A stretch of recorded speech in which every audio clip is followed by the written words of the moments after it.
Spokane. Hello, Kat. Hi. Tiffany, Tacoma. Love this. Okay, I know we got a bunch of people that registered, and then also and are here live, and we got a bunch of people on the replay as well. So hello to you too. Okay, I'm gonna share my screen and we'll get started, and I will keep coming back to the chat as I can.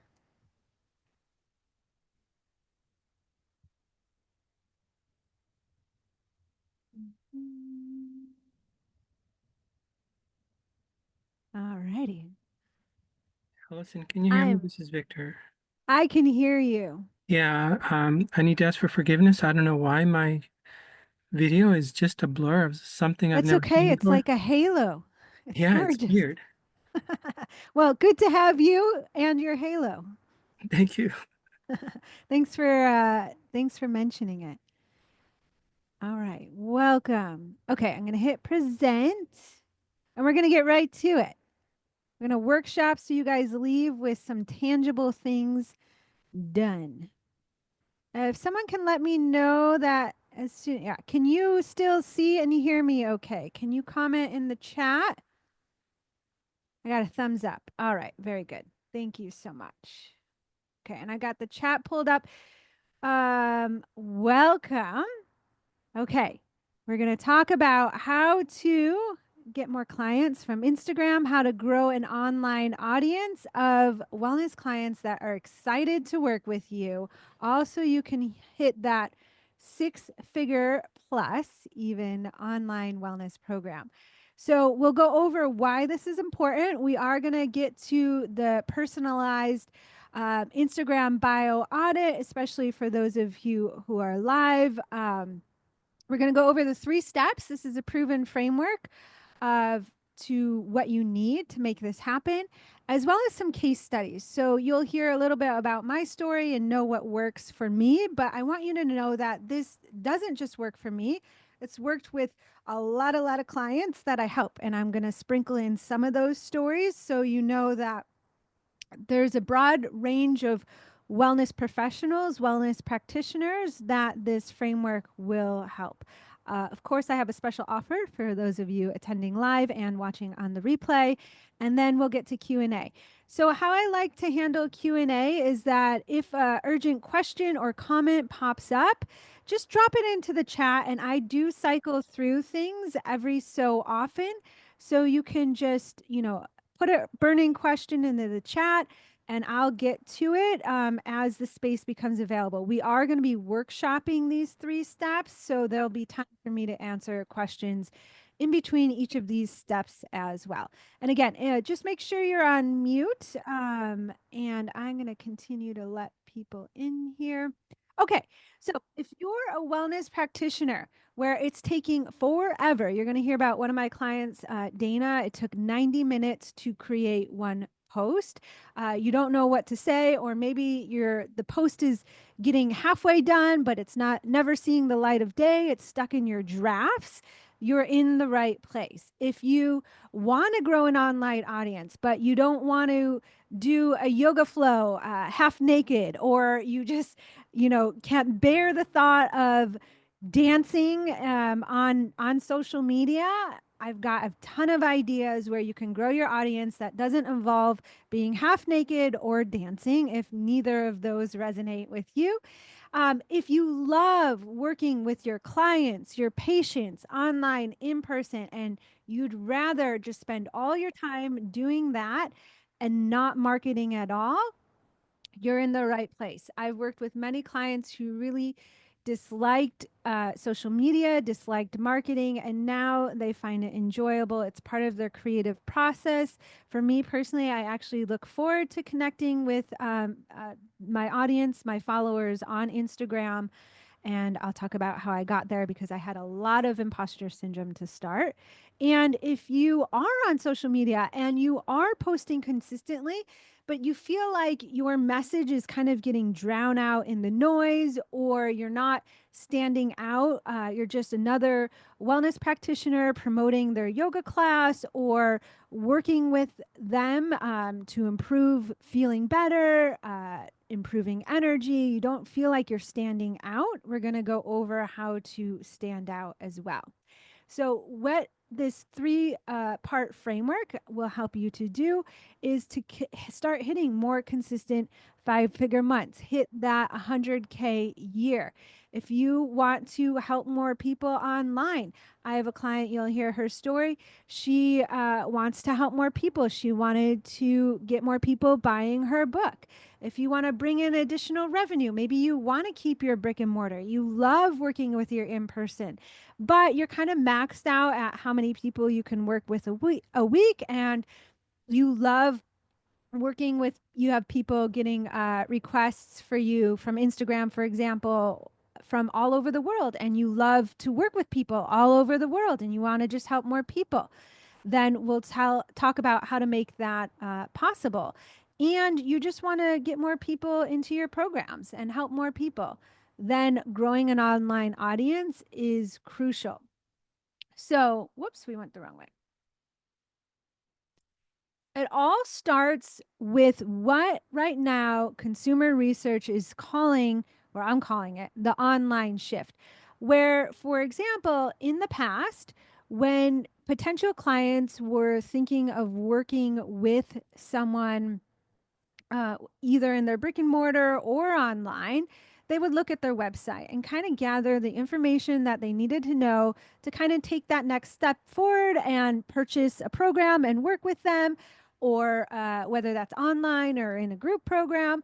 But now what they're doing is taking a website and taking an Instagram profile, looking at the Instagram profile, making sure that it's relevant, current, and getting a vibe of that person off the profile and comparing it with their website and utilizing both of those, for example, to decide if working with that practitioner is the right next step for them. So, being relevant and current on Instagram, and we'll go over some other reasons why Instagram specifically, why I choose Instagram to dial in on, is so important. So, a lot of my clients that are growing on Instagram are growing a bigger audience online, and they have the ability to work with people anywhere in the world. So, consumer research is also saying that when they're choosing a practitioner to work with, so for example, my client Rachel, she has a brick and mortar acupuncture business that's very successful in her town, and she has an online functional medicine program. And she helps with autoimmune diseases, she helps with fertility, she helps with a broad range of things, but her online program is primarily functional medicine. What consumer research is showing in the reports is that people don't just want one option where they only have the option to work with someone online or in their local community. They want to work with the expert who solves the specific problem that they have. So they don't want to be stuck to only working in Encinitas, for example. Now, Encinitas, we're kind of lucky. San Diego, we're lucky. There's a whole ton of practitioners here. But let's say there's a client in a rural town with not a lot of access to practitioners. They want to, yes, possibly work with someone in person, also have the ability to work with someone outside of their local community, because most importantly, they want to get the results, they want to get their problem solved. So, building an online audience is a way to do that. You can help more people that aren't getting their problem solved because their practitioner is not local. There isn't an expert who can solve that problem local to them. Another problem what happens is when you're brick and mortar only and you're not set up for online at all, is life happens. Maybe it's something similar to me where I got diagnosed with, you'll hear a little bit about my story, but I got diagnosed with a scary health problem, and I had to have a few surgeries. And at the time, my brick and mortar, I was only brick and mortar, and having the surgery meant that I couldn't teach my yoga classes, I couldn't do my manual work, I couldn't show up to bring in the revenue the way that I was used to. So I had to figure out another way to bring in revenue consistently. Now, maybe it's not a health diagnosis that you're worried about. Some of my clients right now, we're in winter, are located in areas where there's poor weather. Colorado. This year, even I have a client in Florida and there was snow. So weather hits. I know Sharon, sorry, is in Canada where they see a ton of snow and people don't want to leave their house. And snow days, if there's a lot of them, can drastically impact your revenue for a week, for a month, depending on who can make it to your office or not. Or I have another client. She is a practitioner for moms, and sometimes in a brick and mortar. And sometimes their nannies cancel last minute, their nannies flake, or their kids are sick, or they're sick. All of that can lead to lost revenue because now people aren't able to come into the clinic and get the help that they need. Or my client, Laura, here, she wasn't able to perform her manual therapy as much right now because she broke her wrist, and she had to have a surgery. Yet, the week after her surgery, she's still able to bring in 3 new evals and feel confident that they're just not going to have to wait around for weeks while she's healing. She's able to work with them now. So, when you're set up both online and in person for marketing and delivering, then it creates so much freedom and flexibility in your day to day, and it helps to keep your revenue more consistent because people are able to come consistently. You can say, like my client who had snow in Florida, or my other client, you'll see here, Justine, who's in Colorado, had a snowstorm and they were able to easily pivot and transition online. And when you're already marketing online, your audience gets used to seeing you online. They get used to knowing, oh, she's in her clinic and she does online things. And so it's easier when you have this seeding going on, starting with the marketing, to seed and say, oh, hey, your nanny flaked, or there's a snowstorm, or for you, like, I'm not able to do my manual work in the clinic, but I can still help you get results if we just work in this alternative way. If we just meet online or virtually, we can still get your results. And that leads to happy, satisfied clients because they are able to stay consistent. They're not having to take a week or 2 weeks off because you're healing or weather or whatever life circumstance there is. They're able to stay consistent. And as practitioners, all of you know, the more consistent people are, the better results that they get. Okay. The other reason why you want to be online or have this online shift is to just get more consultations from people anywhere and fill your classes and workshops. So it's not just for your programs, it's for your low ticket offers as well. If you're doing in classes, they can be online or in person. You can still use online marketing to fill both. You don't have to market only in person to fill an in person class. You can actually market online to fill an online or an in person class. So, for example, my client Katie here, she works both in person in her town, which is pretty rural in Minnesota, and she works online. So she markets a lot on Instagram. Her Instagram has seen tremendous growth. She went from a couple hundred views to she has a reel about cabbage that got over 40,000 views. So it can happen really quick. And she was able to sign clients for her in person work through Instagram. So I'll say that again. She signed clients for her in person work in a small rural town, but they reached out to her from an Instagram post. And that happened fast for her. And you can also, if you don't want to just sell services, sell if you have products. I have a client, I have a couple clients with books actually. The client I'm highlighting here is Katie, who also grew her Instagram audience pretty quick, starting at 2K. And she just posted this yesterday. It was great timing for me, highlighting her growth. I did ask her permission. There I am. Can I share this? Who grew to 5K. And she has been really promoting her book as well as working with her online. She is a somatic practitioner, a yoga teacher. She teaches classes and does group programs and one to one. So you can promote any of this through Instagram, and it doesn't have to take months or years. It can happen pretty quickly. So that is my purpose. I help a lot of clients get more freedom in their day to day, just lightening their schedule, allowing them to stay passionate with their purpose, and creating freedom and flexibility for their clients in terms of staying consistent and the ability to get results and work with the practitioners that they want to work with, the experts, you. And it's getting your name out there so people know that you are the expert and you can help people anywhere.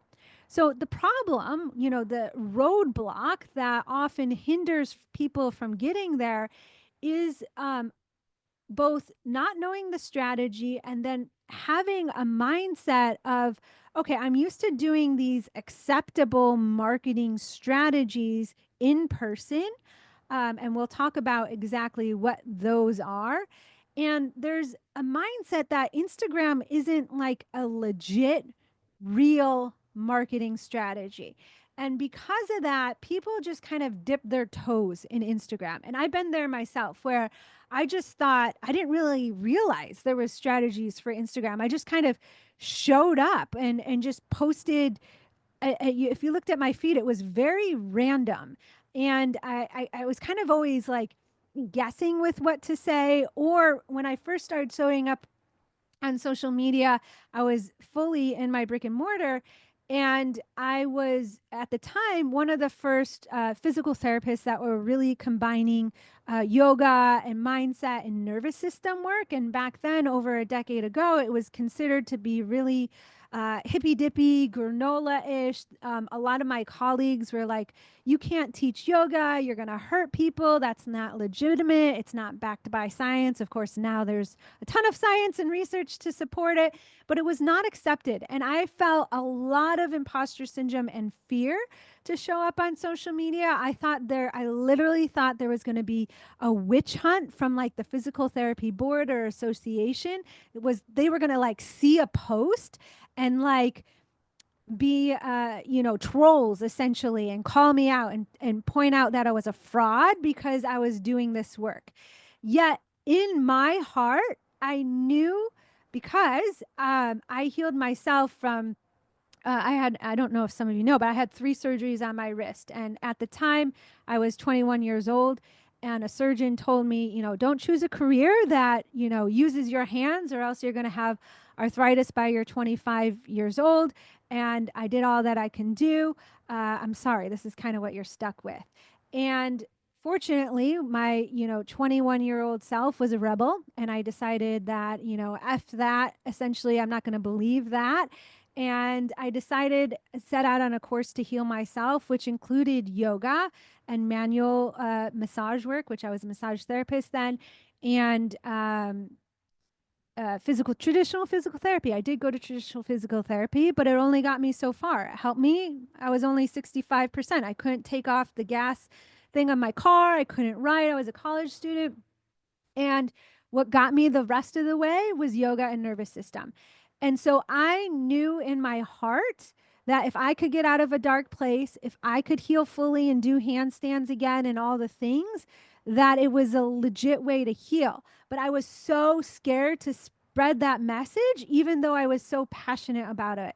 And that fear really held me back for so long. And I don't want you to be stuck in that same place, fearful of other people's, other practitioners' criticism. So Instagram is a legitimate marketing. I've and my clients have signed many clients off Instagram. In fact, it's more reliable and saves me a lot more time than a lot of these acceptable in-person marketing strategies.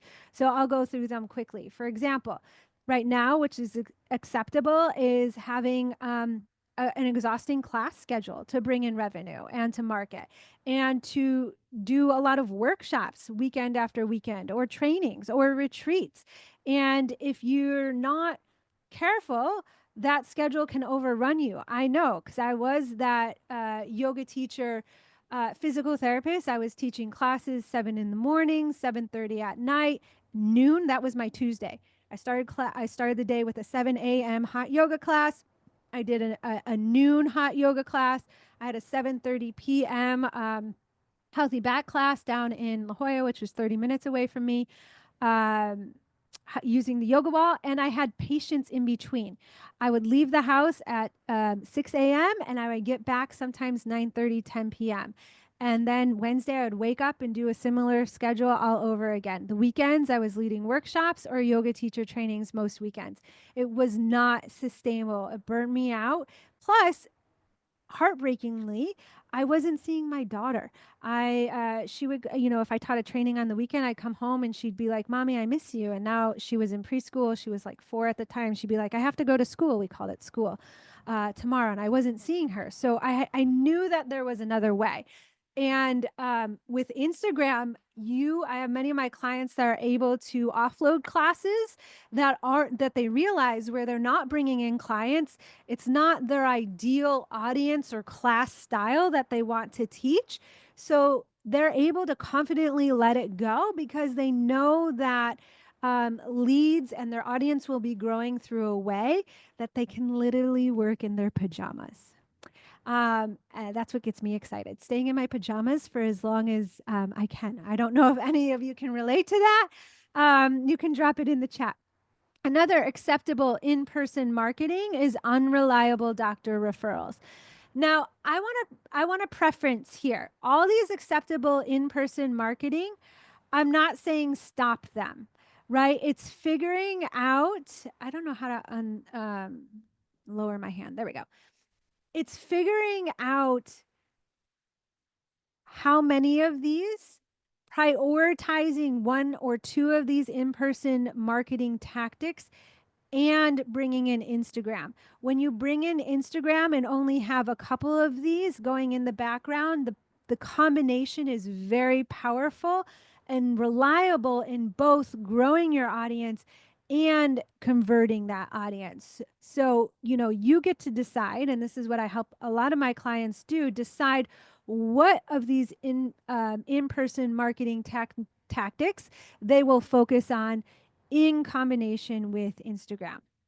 So the problem with doctor referrals is they're great when you find that doctor, right? It's a lot of boots on the ground often to find the right doctor. It's a lot of whining and dining of doctors that blow you off to find the right one. And then what happens is sometimes, they can give you referral after referral as long as it's a good partnership. But what happens if they close the door? Then you have then all your leads, all your in-person clients or online clients that are coming to you, they dry up. And if you don't have another egg in your basket, so to speak, then your business can be at risk. And the other thing about doctor referrals or even referrals from your clients is you can't say like, "Oh, I'm going to talk to a doctor and I'm going to get a referral tomorrow."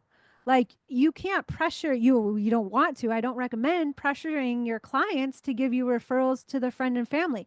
You want it to happen organically, right? You want doctor referrals to happen organically. And because it is organically, they're doing it at their pace. you can't say, oh, okay, I'm going to go out and talk to a doctor and by next week I'll have a referral. With Instagram, it can be reliable. I know that if I go in and start talking with a certain number of my followers or messaging a certain number of people, and I'm not talking about cold spam, icky, gross stuff. I'm talking about being a real live human and having conversations with people. Um, I will get consults and clients every single time. It's proven to me year after year. So it can be reliable. Another acceptable in person marketing is vendor events. Those are great, except sometimes they're hit or miss. I used to do them all the time as a brick and mortar. Um, they can be hit or miss. And sometimes you get a whole bunch of leads on your email, but they just sit there. They don't convert. So it really depends on the event. And it can be a lot of time, like a whole day for a vendor event or a weekend day. And, or I'm an introvert. And so I used to go to vendor events. I actually had a contract for vendor events. And so I would go to 1 to 2 a month. And on a day that I had a vendor event, if I would go and spend, 3 hours there, 4 hours there, I would have to come back and take another at least hour. It was really 2 hours to kind of decompress, re-regulate my nervous system, get my energy back before I could either then go home because now the day is done or work with one patient or client. So it really was a time consuming thing for being hit or miss. Networking, again, hit or miss. Sometimes networking in Facebook groups or in the community are great. You meet some great referral partners, you meet some potential clients, but you just don't know until you actually show up or until you're showing up to a networking event consistently where you get to know people more in it, and that takes time. So again, all of these can be really effective, but even more powerful. Imagine this is I go to networking events still. I try to go to about one a month in my community. I do some online as well.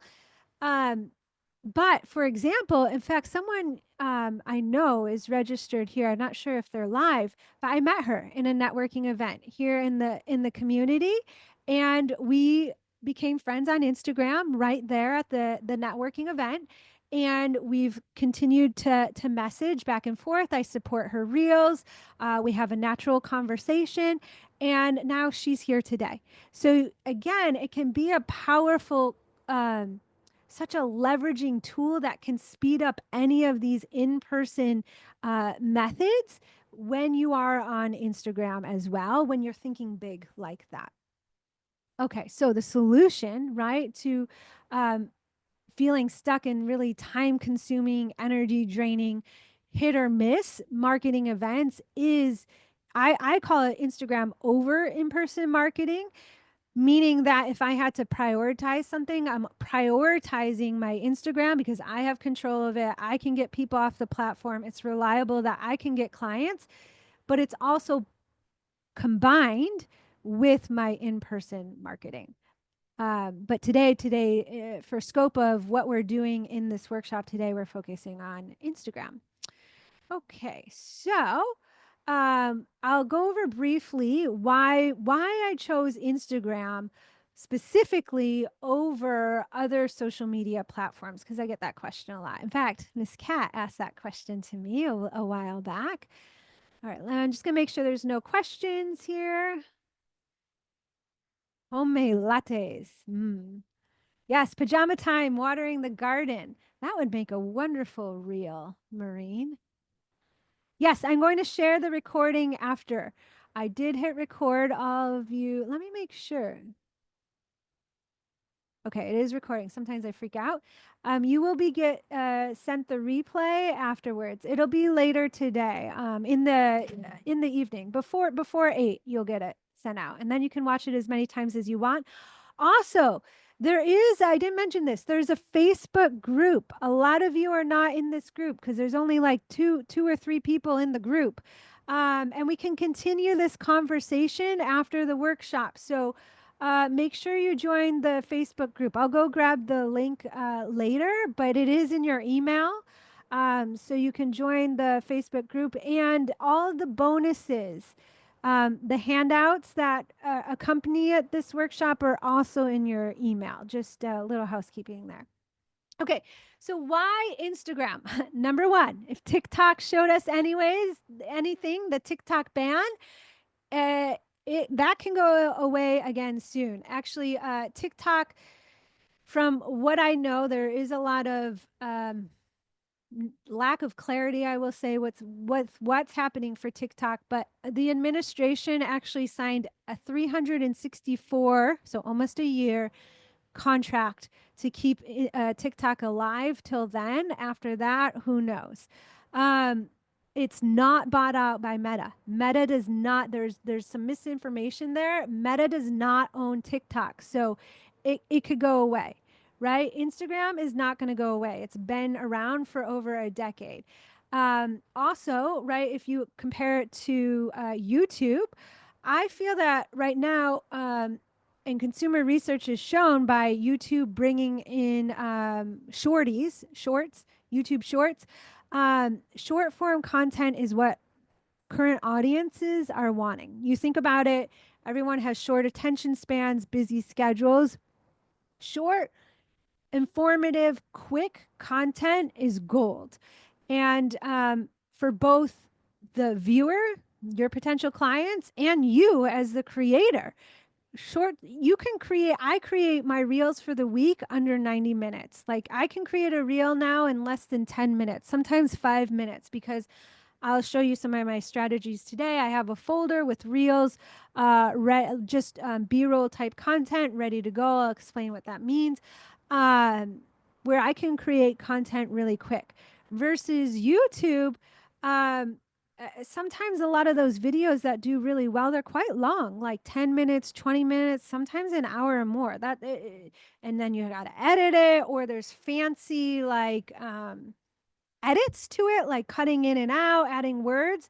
Instagram, you can edit your content in the app, and they're coming in with a new editing software that's free called Edits. That's really easy to create content and put it out there. The other thing about YouTube that's hard is sometimes you need kind of more complicated funnels to eventually get those clients off YouTube. Where Instagram, again, it's easy. You can just message with someone back and forth and they can become a client. No complicated funnels needed. As we highlighted before, you can do it in your pajamas from the comfort of your own home. No one will know. Um, it has a short sales cycle. I highlighted that. I can go on Instagram, and this has happened more than once. Have a conversation with someone, or someone follows me, books a consult overnight. I'll wake up and see that their consult is in my calendar. We have that consult within a day or two. They say yes, book and paid in full, and it happens in the matter of 24 48 hours. So it can be a very short sales cycle, and as I highlighted, no complicated funnels needed. Also, as I mentioned before, clients are comparing. The go-to comparison to a website is not so much YouTube. It is more Instagram. Instagram is becoming like the new virtual business card, where people are looking to see what you do, who you help, and get all your information. And on Instagram compared to TikTok, now I do have some clients that are on TikTok, and they say that, it's easier to get views on TikTok, easier to grow an audience on TikTok, but sometimes the leads coming in for consults and such is hit or miss, where Instagram tends to be a higher quality of lead. And then it's very easy to grow your audience daily. I get followers daily. I help my clients from day one start growing their audience with new followers really easily. Um, so those are a lot of reasons as to why I'm focusing on Instagram here. If you have your own questions about why Instagram, you can drop it in the chat. I'm happy to answer. And if you're thinking, okay, well, social media in general just takes too long, I'm going to show you a process here where you can create content, one reel in 20 minutes or less. Again, imposter syndrome is huge for a lot of wellness practitioners. So if you're thinking, who am I to say this, or you have a fear like me, of being judged or criticized. We're going to go over that. If you currently have crickets, so meaning no one's engaging with your posts, your audience has stalled out, your views are at a couple hundred, we're going to go over how to solve that. If you've never signed a client from Instagram, today you can get off and you can go sign a client. And even if you don't have a website, you're like, well, I'm on Instagram, but I don't have the website, so they can't compare it to the website. It's all right. You don't need one. Instagram can do the job for you. You don't need any other online presence. You can sign clients just from Instagram. I've had clients that do that as well. Okay, so you heard a little bit about my story. If you don't know me, I'm Dr. Allison McLean. I'm a physical therapist. I'm a yoga teacher. I'm also a yoga therapist, and I've been a massage therapist for over 20 years. Also a certified coach. So if you value certifications and trainings, I call myself like a certification whore, certification junkie. I will forever be the seeker. I love to learn. At the same time, all of this information that I'm going to teach you today was not taught in any training that's been practitioner skill based. So you have to learn this strategy. You have to learn business skill set as well as practitioner skill set. So keep learning, keep getting your certifications. And I'm glad you're here to learn some of the business strategies and skills. So as I highlighted, I really transitioned online when I got the diagnosis of two things at the same time. I was diagnosed with rectal cancers. Fortunately, it was stage 1. I was very lucky. It was caught in my first cancer screen because I was also just a couple months prior was diagnosed with Lynch syndrome, a genetic mutation. So the reason why I got very concerned and realized how vulnerable my business was is because I was meeting with my surgeon to remove the cancer. And he's like, people with Lynch syndrome, I see in my office every 5 to 7 years for another surgery. And I'm like, what? This isn't a one time, one and done thing. Like, my business is not sustainable to every like few years take off 6 to 8 weeks to have a surgery and recover from. So I'm like, I got to figure this out. How I can keep revenue going if I can't get my hands on people, if I don't have the energy to move around in my clinic and do manual work or demo yoga poses. I need to figure it out. And so that was at the end of 2017 when all that happened. So 2018, I got to work learning all these strategies and how to build an online audience and sell online programs. And then from that, I started getting a lot of requests for business coaching because people would see my business, see me online, because I started getting over my imposter syndrome and ask me, Allison, how do you have this business? I need help building a business. Can you show me how? And that is how I got into business coaching and where I am today. So I've helped a lot of clients grow on Instagram, become hybrid practitioners, having brick and mortar, de-risking their brick and mortar business, giving their brick and mortar business more freedom and flexibility, where all their revenue is not only dependent upon their body or having to be location dependent. I've helped a lot of clients only be 100% online if that's what I want, and this will give you some relief. I've never gone viral ever on Instagram. But I'm doing quite well. And I just hit 10,000 followers this week. In fact, I'm celebrating. And that might seem like a big audience to you if you're like at a few hundred or a couple thousand. But in the Instagram world, it's still considered a small audience. So I don't have a large audience. I'm very happy to hit 10K.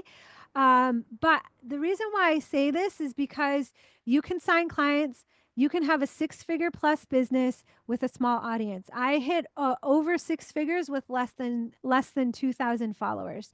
So if I can do it, you can do it too. I for sure am not a special snowflake. And so I've grown 2 6 figure plus businesses, my brick and mortar and my business coaching. And now I'm primarily business coaching. I do still have, I call them lifers, some brick and mortar patients that have been with me over a decade now. And they just, they have cheaper options. They have a a wealth of practitioners that they can come and see here in sunny San Diego. But because and what I'm going to teach you guys today, how to highlight your expertise, they tell me, they're like, no one else can do what you do, Allison. I have to come see you. And so that's why they come to see me. And I want that for you too. And I have sustainability in my schedule. I work the hours that I want to work. I now see lots more of my daughter. I'm very happy for that. You'll see some pictures of her here in the slide. And my husband is very happy because now I'm not getting home at 10 p.m. at night anymore and waking them both up. So my schedule, I love my schedule. I love having my weekends off again or now. And I take time off to, in fact, the end of March, we're going on spring break. So I have a lot of control over my schedule with the revenue, my dream revenue that I'm making. So I'm going to go over some of these strategies today. We're actually going to workshop it because it is a workshop. So I will give you space and time to ask questions. I can get feedback on whatever you're workshopping. So we're going to get to it right now. So if you want to take a screenshot of this, this is what we're learning today. Also, I'm going to do a giveaway. If you take a screenshot and any of these slides, whatever you want, tag me and say, tag me and tell an insight that you've learned today on Instagram. I'll drop my Instagram if you're not. I think most of you are following me, but just in case, I will drop it in here. It's Ignite Your Wellness Business. One of you will win a 30-minute free session with me. So thank you, Nikki and Sharon. Yeah, so you just tag me in a story and I will share it later too. It'll get more eyes on your own business. I'm just looking to make sure there's no questions here. Certifications galore. Yes, Maureen. Yes, exactly. There's always more to learn. A lot of certification whores and junkies here. I love this. Okay, cool. All right, so we're going to go over these 3 steps, and this is what is needed to both grow your audience and convert it. So have an audience of excited wellness clients that want to work with you. It's messaging to differentiate yourself and highlighting you as the expert, why people need to come to see you over anyone else. Messaging that'll grow. A lot of practitioners don't realize that there's different types of content. There's content that will have the potential to go viral and grow your audience, or just get you more views. Like me, I've grown just by more views and without going viral. And messaging to convert the audience, get it off the platform and become real clients without DMs. I've signed clients through DMs and just by them booking the consult on their own. So it can happen both ways, which is great. And when I say DMs, again, I'm not meaning cold, spammy, copy and paste DMs. I'm meaning real live conversations. And then the third part is getting consistent with that messaging. So getting over imposter syndrome, working with your schedule and time management, which sometimes is our brain's way of throwing up blocks to showing up consistently online. So we'll uncover all that so you can show up more consistently. Because the more consistent you post, the more data you're going to get back from your audience of what they like, what resonates with them, so you can create more content like that, as well as what doesn't resonate or what falls flat. Then oh, either I often wasn't specific enough. That's commonly what I see, or that topic or message just didn't resonate. And then and it don't take it personally. It doesn't mean that they don't want to work with you.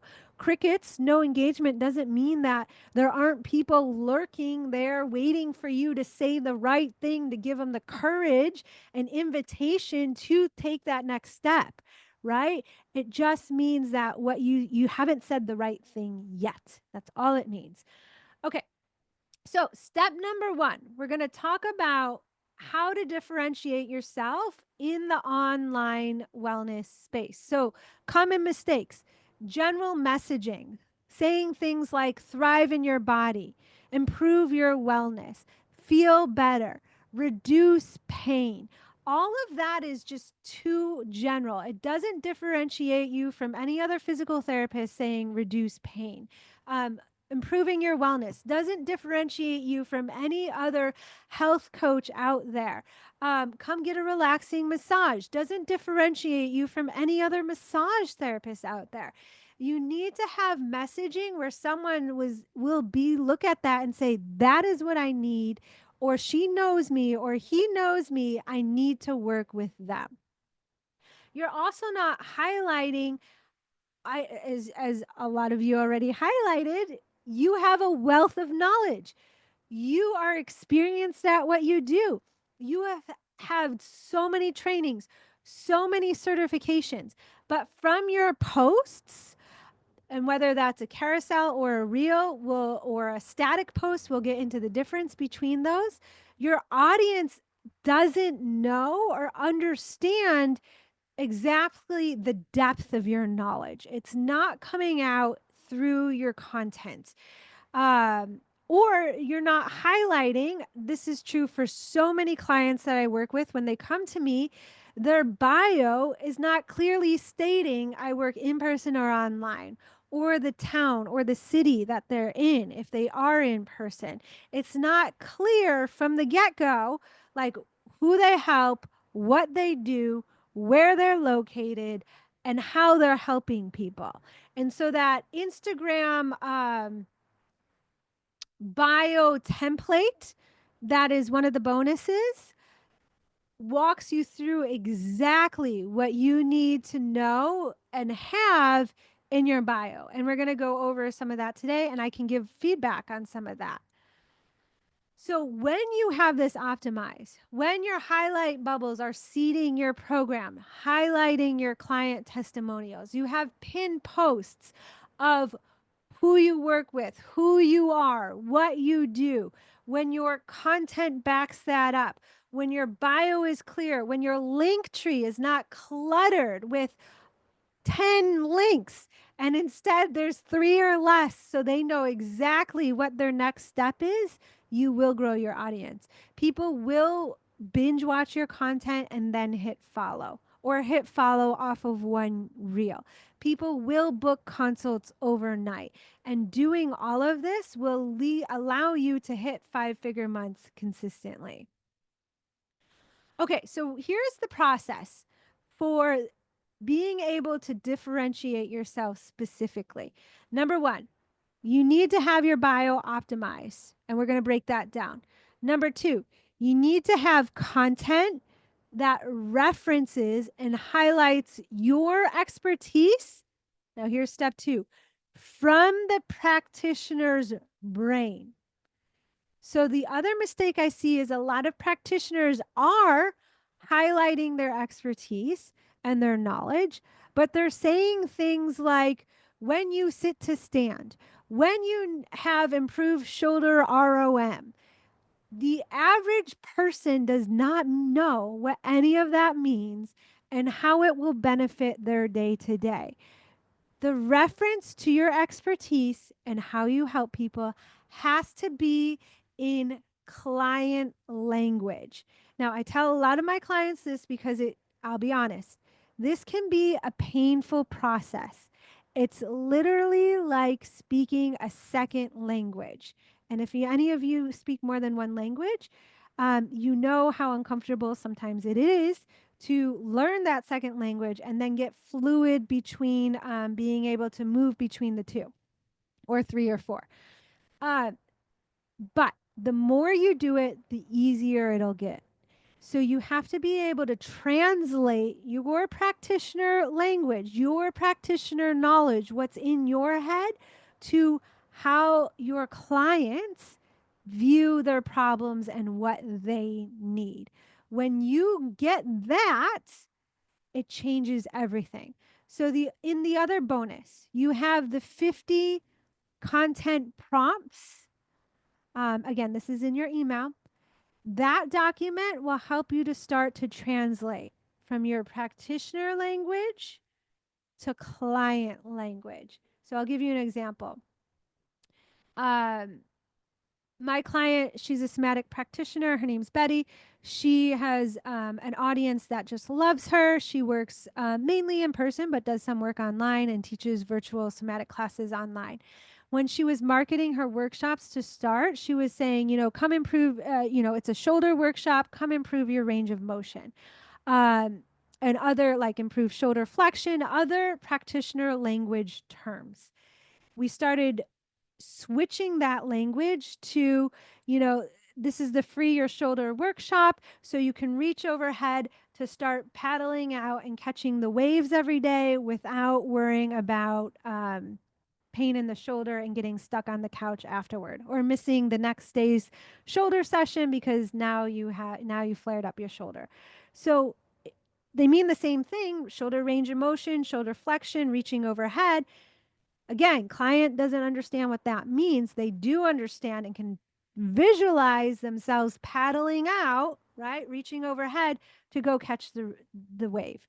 And that is important to them. They value that, and that is what the whole reason why they want to come to see you. They don't want to come to see you to improve their shoulder range of motion.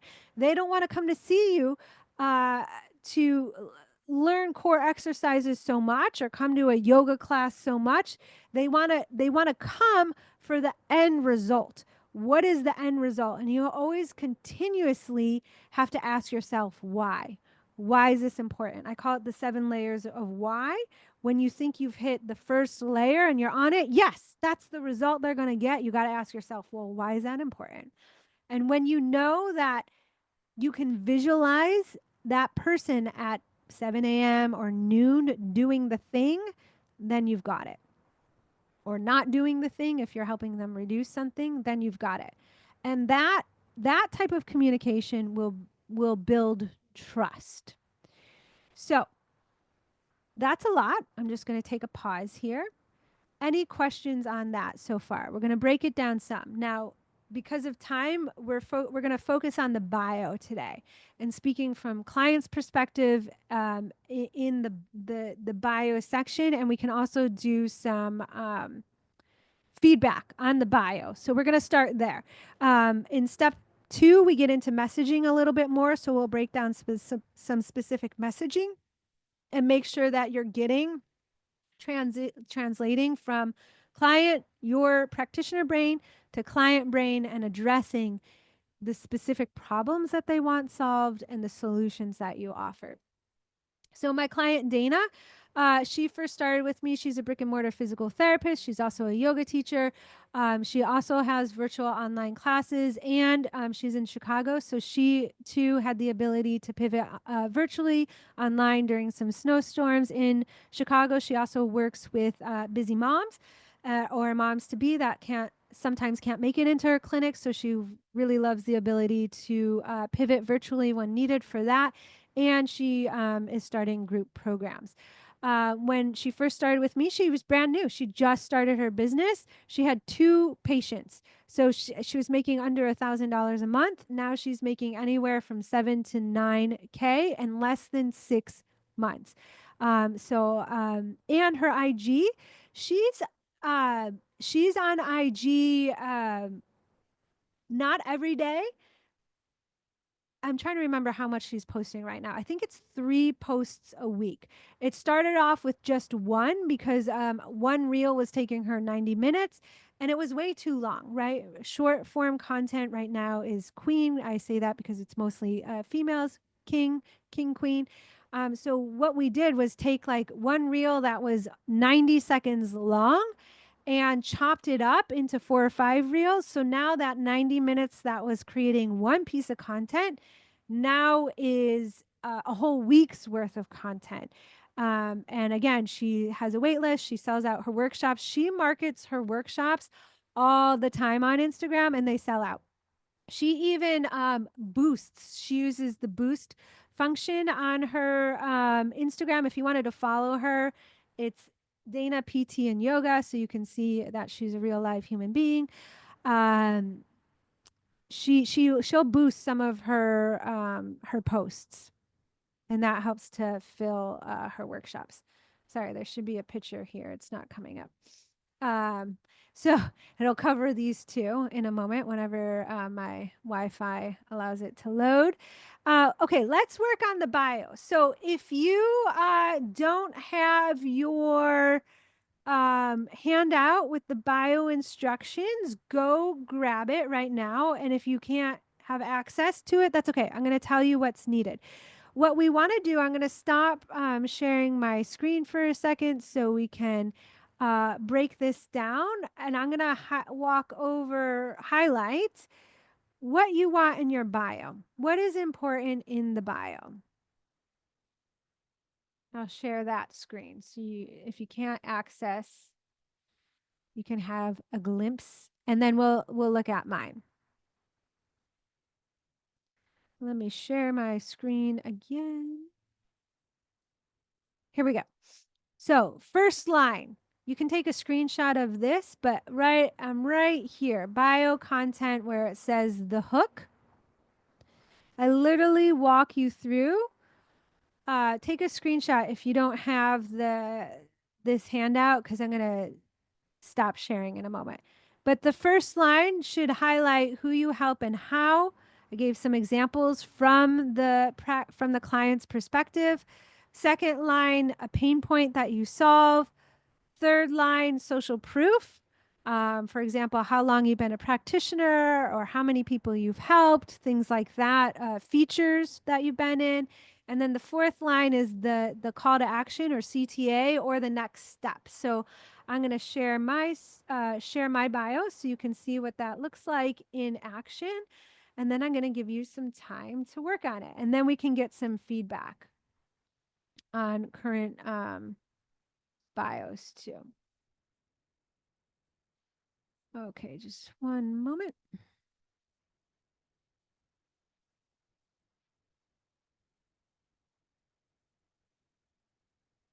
And this doesn't have to be super precise. Instagram is not about perfection.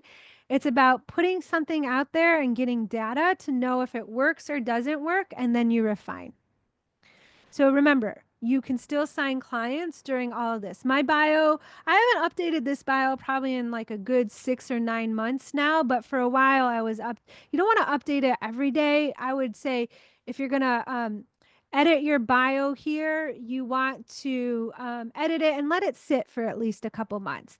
That handout is also going to walk you through something important here. This bold line here where it says Elsa McLean, business coach for wellness entrepreneurs. This is SEO searchable. So if you're a physical therapist, I would put it in. If you're put in what people are going to search for here. And if you are local, do work in a brick and mortar practice, you might even want to put your town, because someone might put physical therapist Tacoma, Washington, or something like that, and it'll have a greater chance of popping up. Then you can see here who I help, how I help them transfer certifications to virtual success. I'm highlighting something that's important to me, an angle that I often talk about, like I did in today's workshop about having a flexible schedule. I gave some of my, you know, who, like that last line of the proof of why I'm the expert. 20 plus years as a wellness practitioner. I could put 2 6-figure plus businesses here, but I'm choosing that right now. And then start now. And then I have my link tree, which I will show you, because I want you to see how simple my link tree is, right? They can register for this workshop right here. They can book a call with me, or they can listen to the podcast. Now, when this workshop is over, this will switch to my freebie opt-in. Sometimes I add in my Facebook group. I took it off because I wanted new followers or current followers. If a post resonated, I wanted them to come to the workshop. So there's no chance to get lost in rabbit holes of my websites or other options here. It's very simple and direct. There's a study that it's the JAM study. Have any of you ever heard of the JAM study? There was a study in a grocery store where they did two things. One day they had a vendor table out with 16 jams, and then there was like 16 jams or a large amount of jam options on the shelf, and how many people purchased jams that day. And then another day they had less jams, like only 3 or 4 jam options. and at the vendor table, only 3 or 4 jams on the table. Which day do you think did better? The day with a whole bunch of jams or the day with only 3 to 4 jams? Take a guess. Someone take a guess.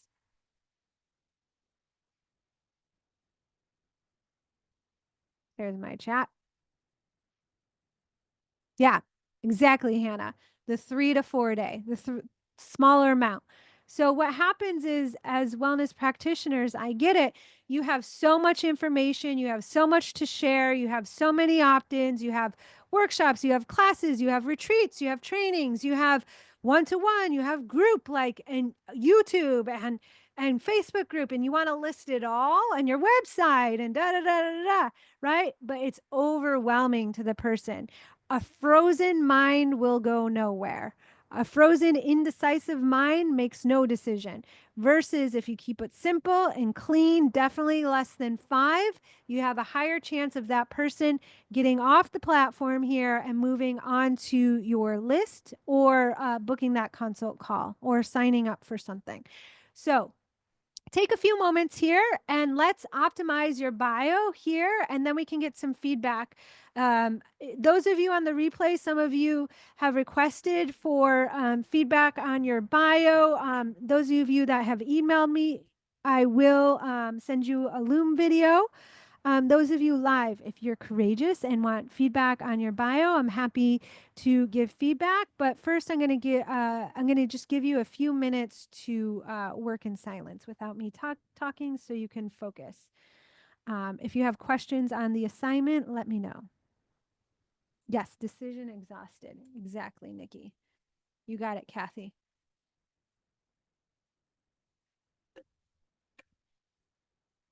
I just put myself on mute.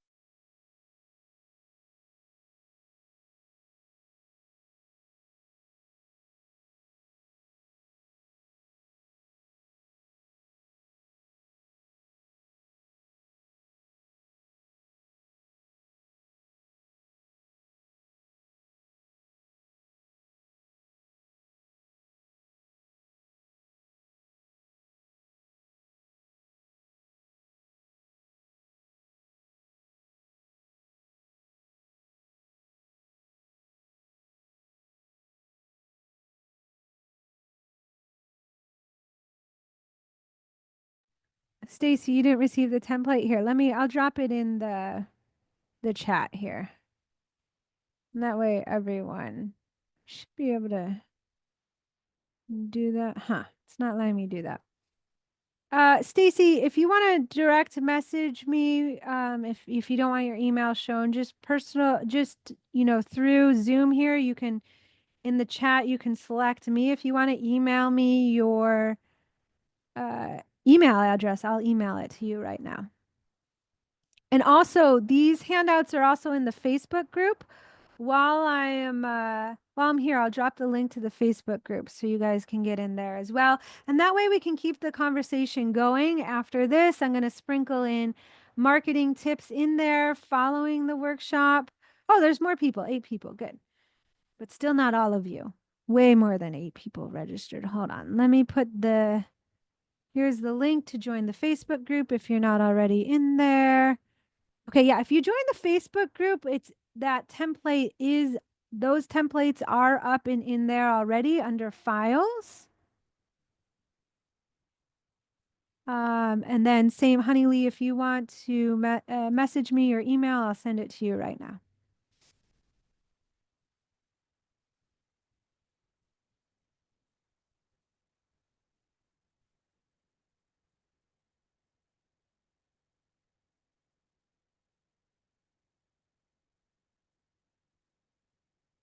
Sharon, can you share your screen for your Instagram, or I can pull you up from my end, actually. Hold on, let Yeah, me if you email. could, yeah. Yeah, I can't, I'm not very good on the computer here, Allison. No problem. I'll pull it up from my end. Just give me 1 minute. Okay. Yep.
Oops.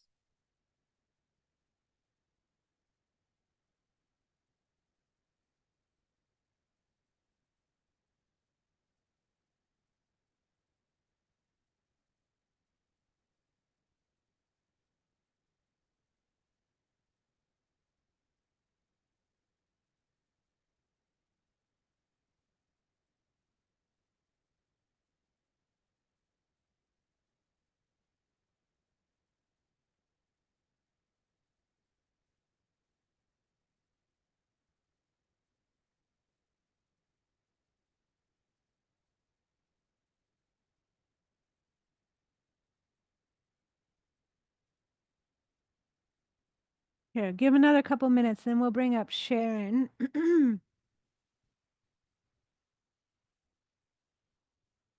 Sharon, drop your Instagram.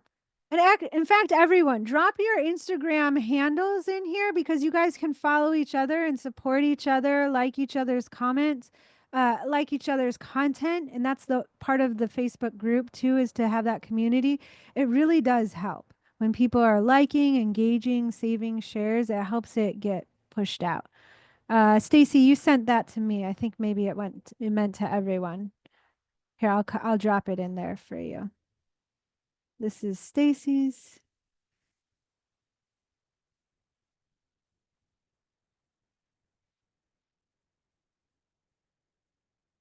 You know, mine is above.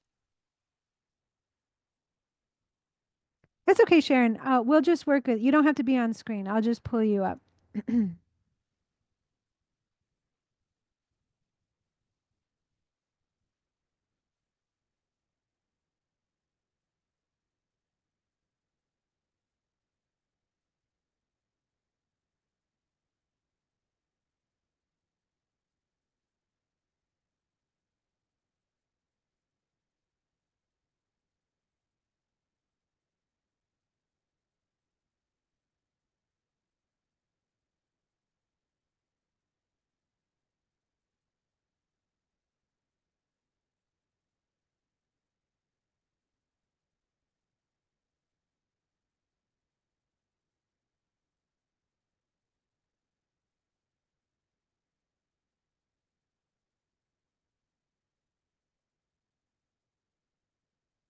Sharon, can you drop your Instagram handle in here? For some reason, it's not coming up for me. Oh, there you are. Sharon Smith.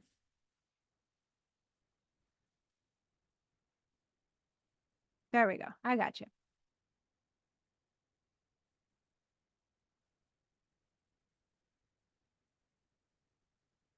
Okay, so obviously you guys can work on this some more.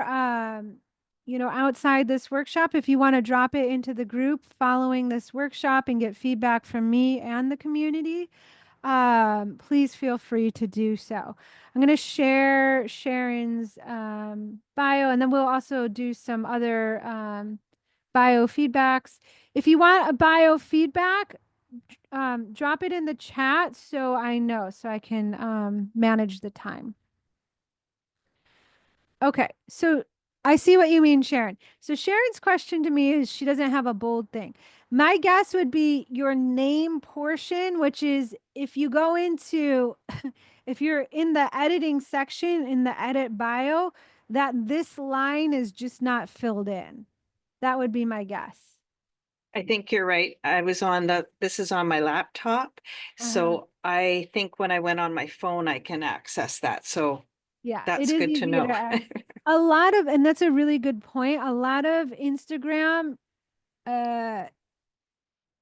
technology is easier to access via the phone because it's made more for the phone than for the browser.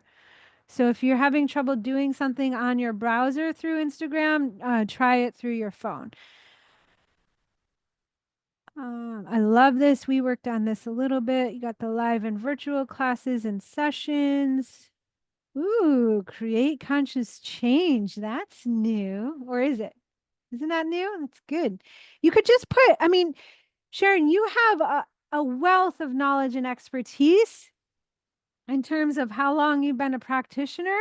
That's the one thing I see missing from here. Yeah, thanks, Allison. I just was Yeah. looking at yours and I thought, okay, that's great because I should put down 25 years plus. And then I'll check out your bio, your links here. Okay, simple. So this is a really common mistake too. You have website.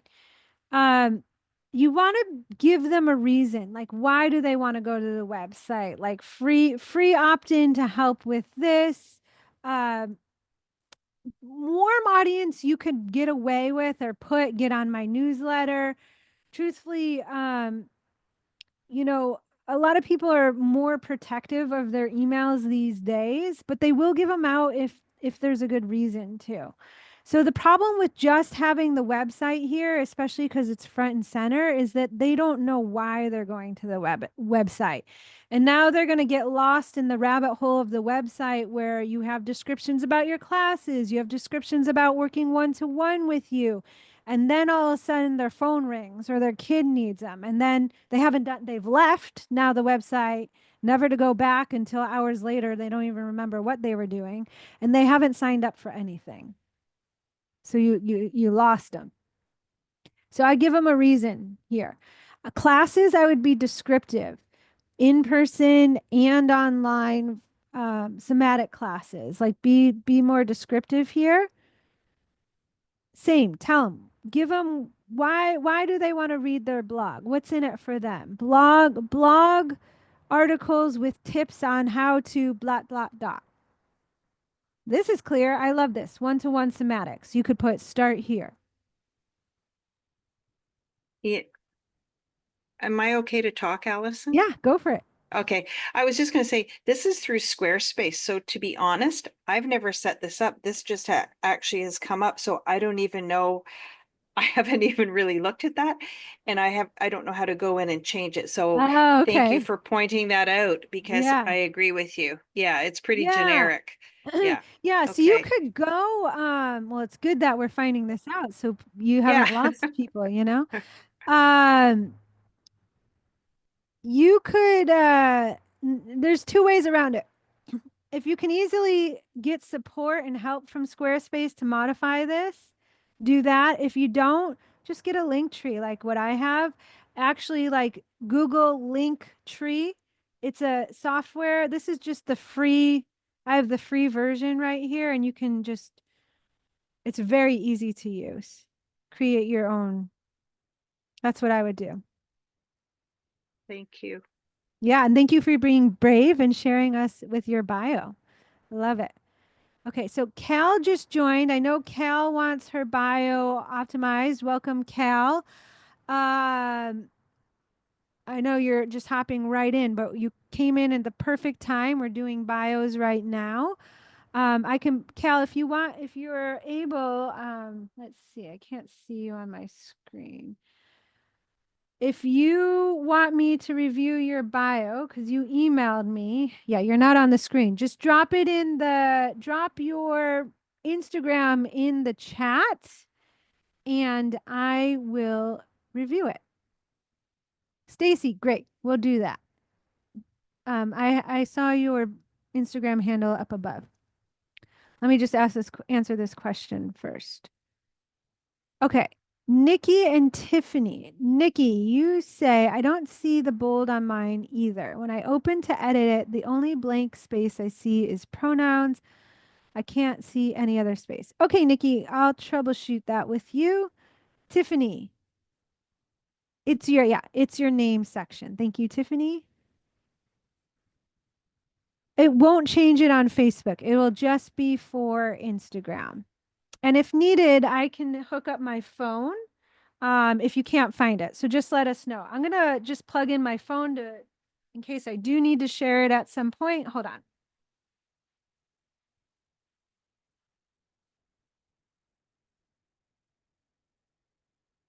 And then we'll review Stacy's bio.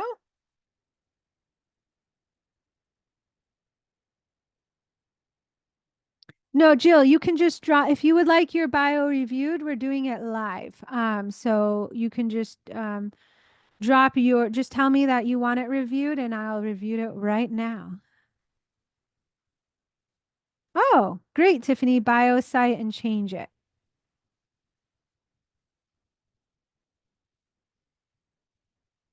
Yeah, exactly. You can use other text and stuff. You just want to keep it as readable as possible. And here's the truth, too.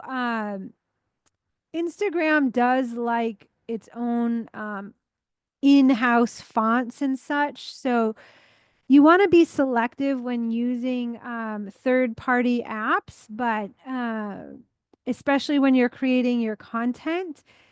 But if you want to optimize your bio and it's easier to do it that way, it's better to have an optimized bio than not at all. All right, let me pull up Stacy's. I'm going to stop share.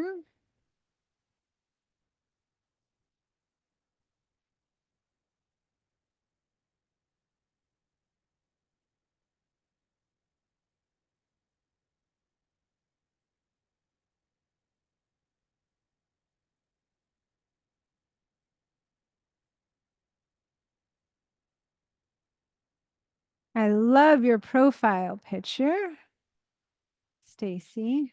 Beautiful smile. Okay.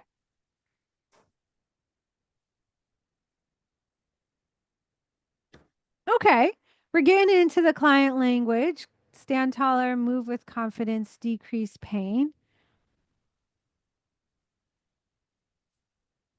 So I would just clarify here. Are you, Stacy, and you can answer this, you can unmute yourself. Are you in person or online or both? I'm both, and I wasn't sure where I should be adding that. Yeah, you can. So here I love to, here's how I use ChatGPT. And if you don't mind, I'm going to take your bio here and just give an example of how I use ChatGPT to help here. So I just grabbed your bio. Then I'm going to come over to ChatGPT and start a new chat. I'm going to share my screen.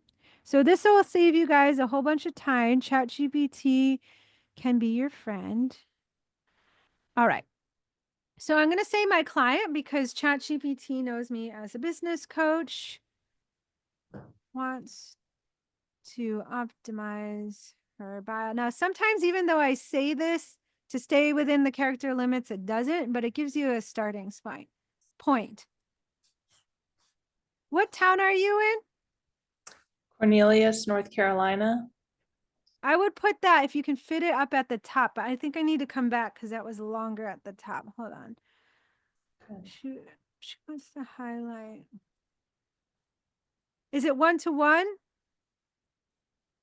Um, when it's online, it can be group, like classes or workshops.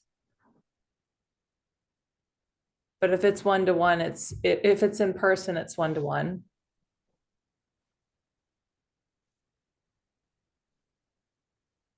So I'm just giving it a prompt here to tell me what I want from the bio.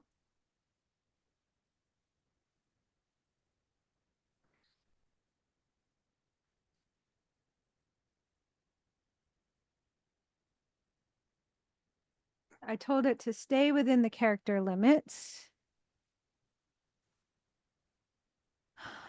Do you get a lot of people with come to you specifically for spinal fusion or search spinal fusion? Yes. Okay, it is. Do you have the type of account? I think it's a business account where you can add in your address for your location. I have a creator account because when I switched to business, it tanked everything. So, It does. It is harder with business. yeah. I just would want somewhere to highlight the town you're in. And so another way you could do it, because you have a lot of keywords up here that I really like and don't want to take out. And we have a lot going on with your bio. So I don't know if there's going to be space to add the town. So I'll show you another location where you can add the town.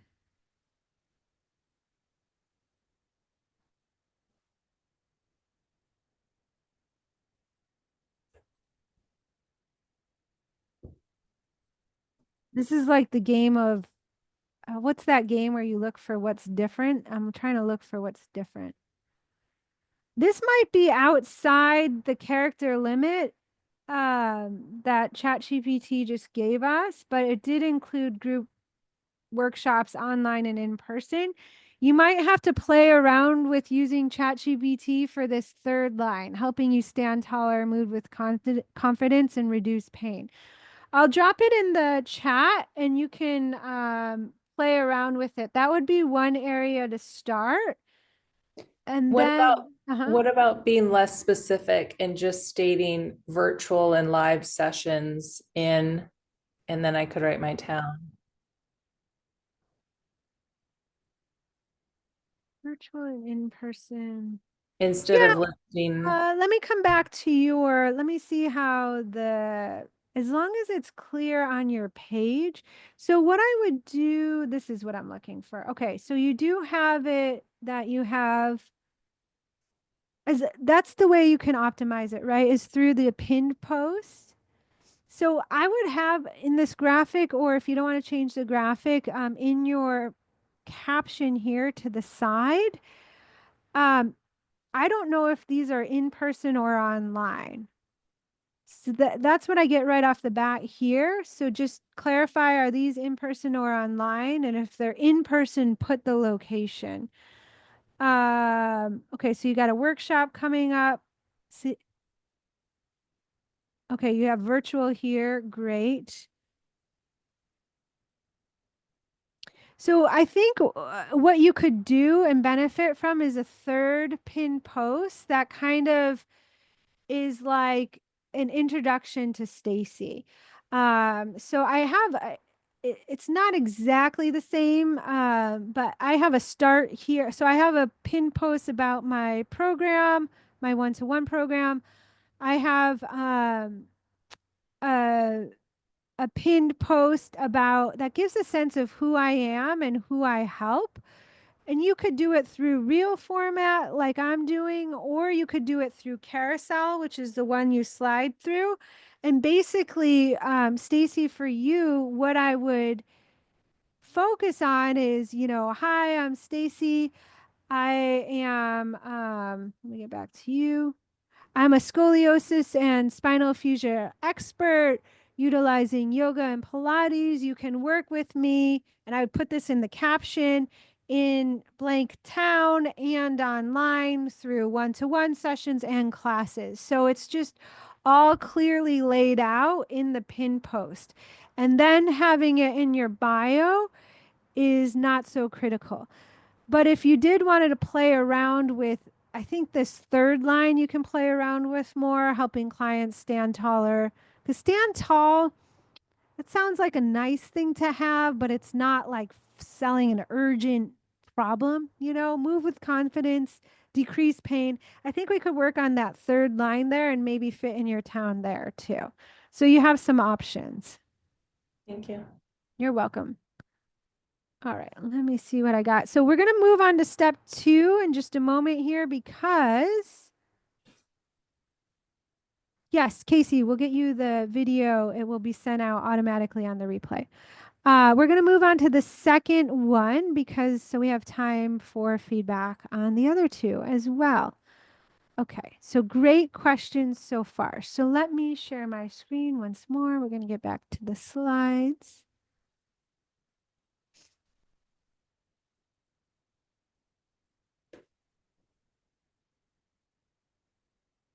Okay, step 2 is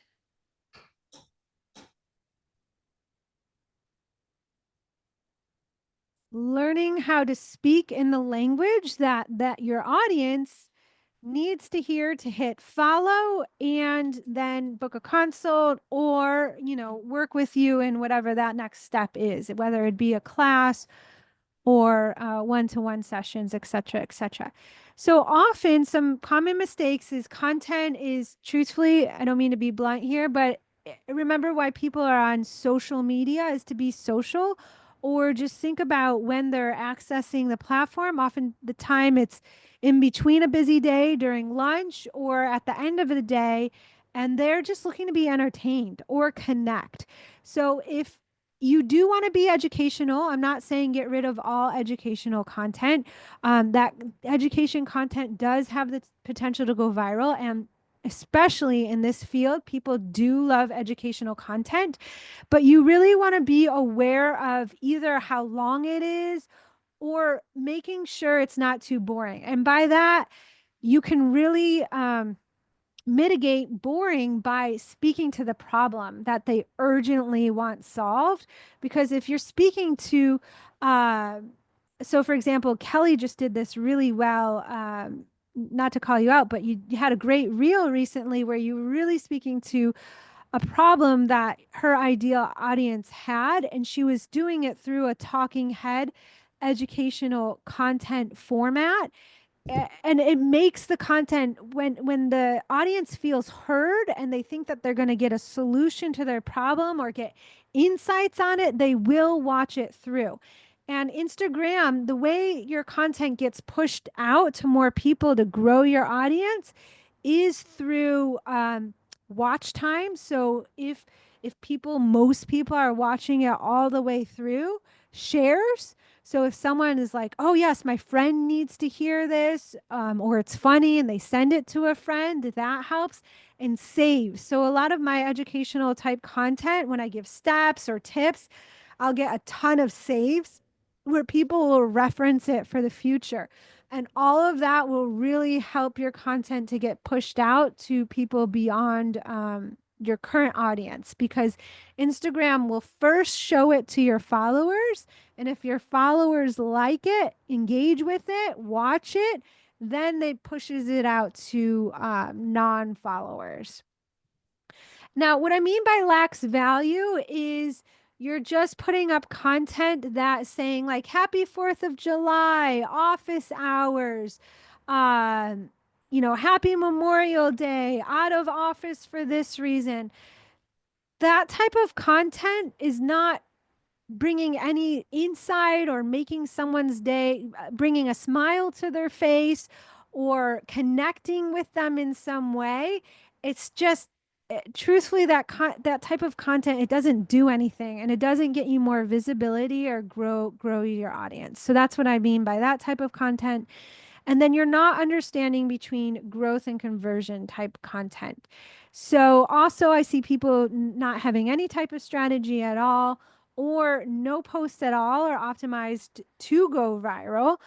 Um, and or they're creating content when they should, they ideally want to be with family instead, but they feel like they should be doing it, so they're shooting themselves, and that just is leading to burnout. And then they get so burnt out and frustrated with the platform that they eventually leave it. And I don't want that for you, because there's so much potential. So when you have the messaging right, you're going to grow your audience, and it's not just going to be going viral to go viral with like some weirdos following you. It's going to be, and I'll tell you, this is true. Like I get followers off my reels, and it's my ideal client. I'll go and look at the profiles and I'm like, yes, I could work with her. I could help her or him. I just have a lot more females in my audience. So that's why I apologize, Victor, but that's why I keep saying her. Um, I will get the occasional weirdo, but the ratio is a lot less. Also, when you know your audience and the messaging is landing, you'll show up more consistently, because people are listening and watching and waiting for your content. So it lights a fire under you. You feel connected to the audience. And I know, because I was on the side of really not liking social media, and now I love it. I show up every day. And I take plenty of time off. Most weekends I schedule posts, but I do have a reel going out. And then you want to make sure, again, that you have that viral strategy. Okay, so right now we're going to work on one piece of content, and that can be, I'll show you what each of these are, because some people don't know. It can be a carousel, meaning the one that you slide through. It can be a reel. It can be a static post. Now, I don't recommend this, because static posts on Instagram, which means is you just have a picture and there's no option for the audience to engage, like swipe through it or read anything on it. Those are still doing well on Facebook, not so much Instagram. So if I could give a recommendation, I would either create a reel, a carousel, or an Instagram story, which we're not getting so much into today, but stories is your warm audience. Stories are shown to your followers, and that's where you will convert.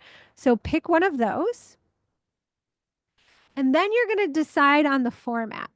And by that, I mean, are you going to do like a carousel with a picture and words over it? Or are you going to do a carousel with just words? Are you going to do a B-roll type of reel, which is a reel with like video that you made at home? Or are you going to do a talking head, which Kelly does a lot of? You can follow her. Kelly, I saw you dropped your Instagram in there. She talks to the camera, educational type of content. What's the format that you're going to present your information in? And then in this piece of content, this is what the key to helping you get into your client's language. You're going to speak to one person. So, for example, I have many different types of wellness entrepreneurs that I help.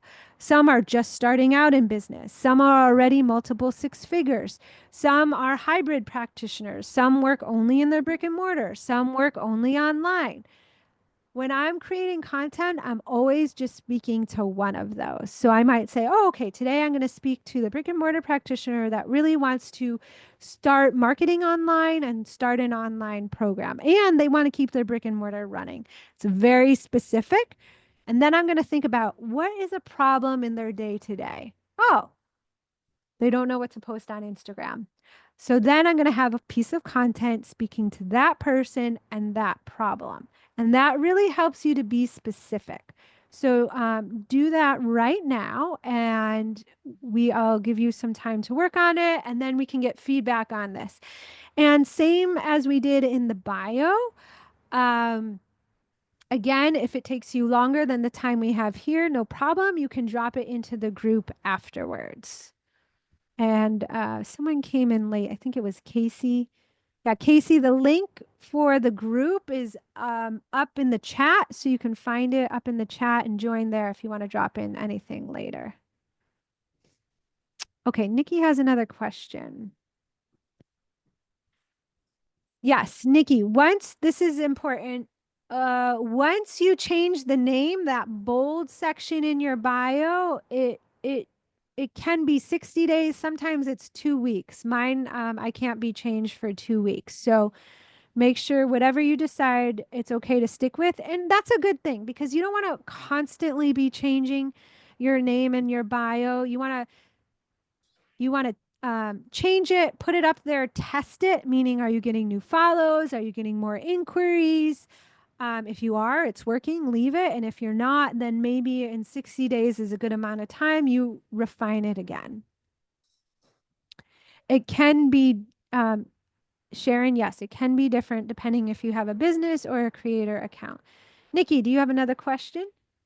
Yeah, it's just saying that it says that I can't put anything like professional identity in that space. And then it also says that I can't change it for 60 days. So I don't know if they're going to punish me or I guess I'm like, okay, if I can't professionally identify myself, What type of account do you have?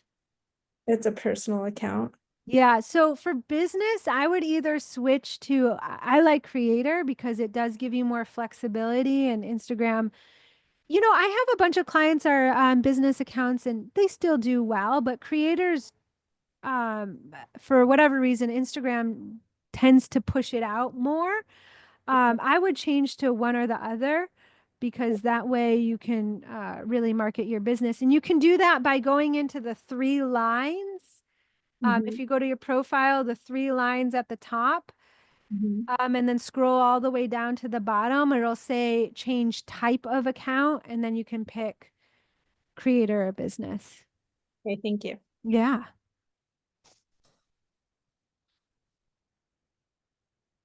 Okay, so we're working on the content, and then we can drop some content in there for views. So I'll tell you about my client Sarah, and after I give you some time to work so you can concentrate.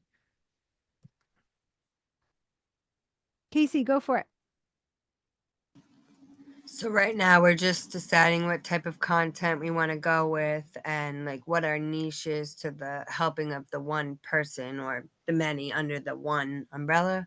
Yeah, and actually create the content. If you don't have the graphic or the video, that's okay. Just write down what you would do or use. So you write the caption, create the content so that way you can get feedback, or someone can get feedback if they want to be courageous. And you can Gotcha. leave with a piece of content. And I went up on the chat. I didn't see the link to join. The Like, group? yeah. Okay, no problem. I will reshare it.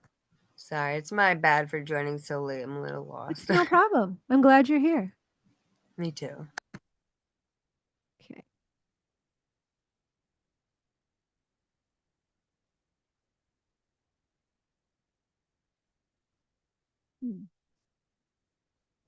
There it is.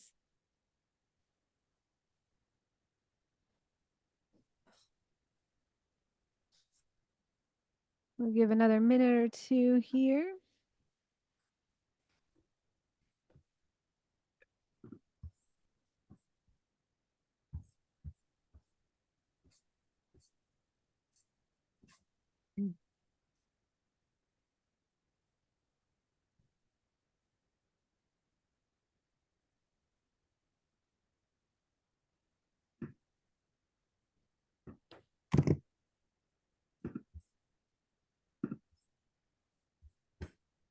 And then if someone has a piece of content that they would like feedback on, let me know. Just drop it in the chat. If someone has a past piece of content that, let's say you don't have the content already created, but you do have a piece of content that you thought would do well and it didn't do well, and you want me to get feedback on that, let me know. You can drop that in the chat and I'll give feedback on that.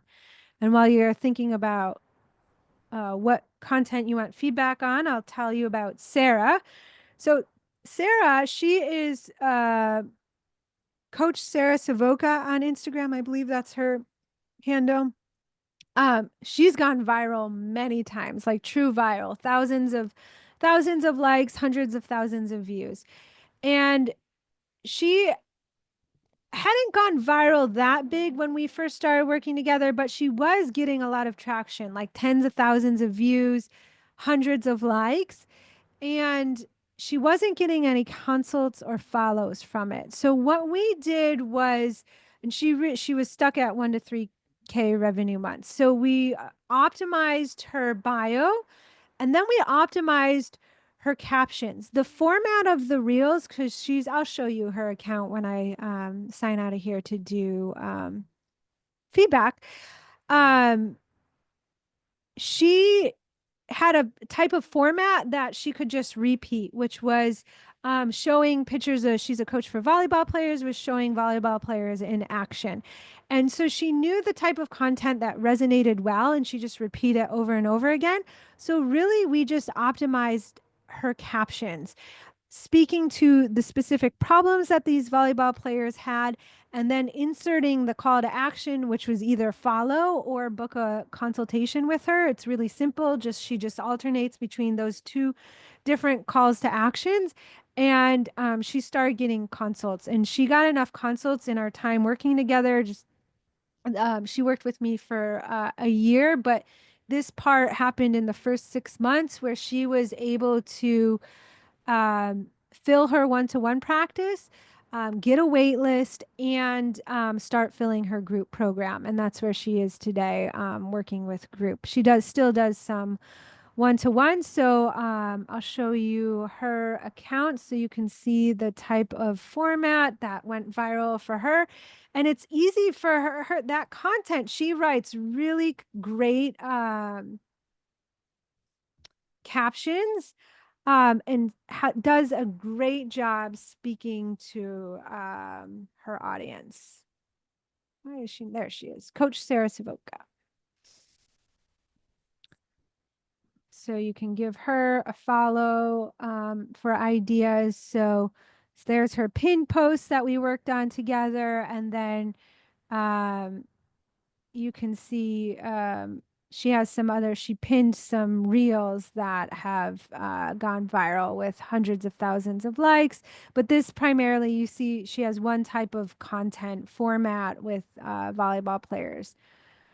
So she figured out which works and then just dialed in on it and optimized her caption, and her schedule blew up.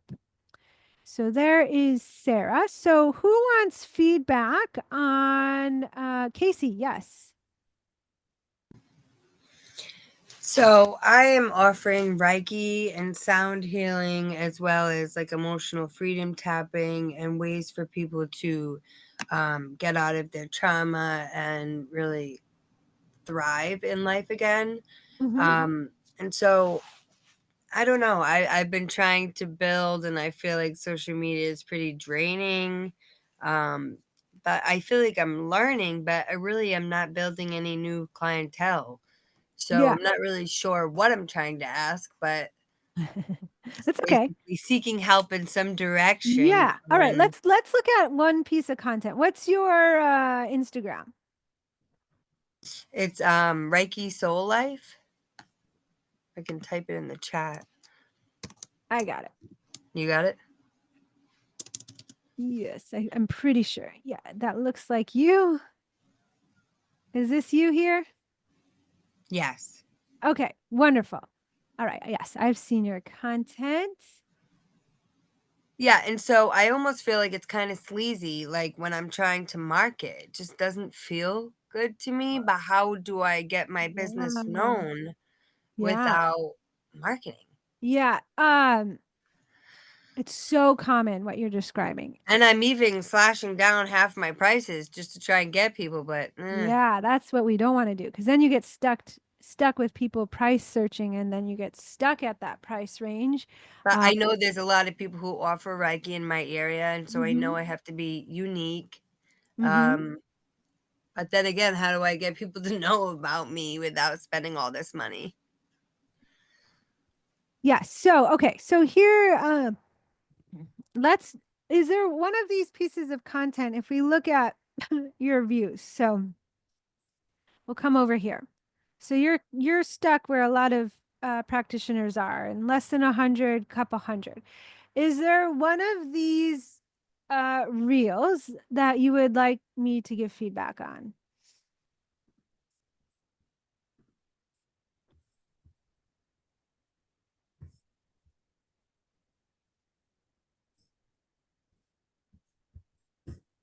I mean, I did post that marketing subscription one, but you did say that that's what we don't want to do. We don't want to like slash our prices, but I don't know. It's just like one post. It only had 3 likes, Yeah, 58. because it's so this would be if we talk about the difference between growth style conversion and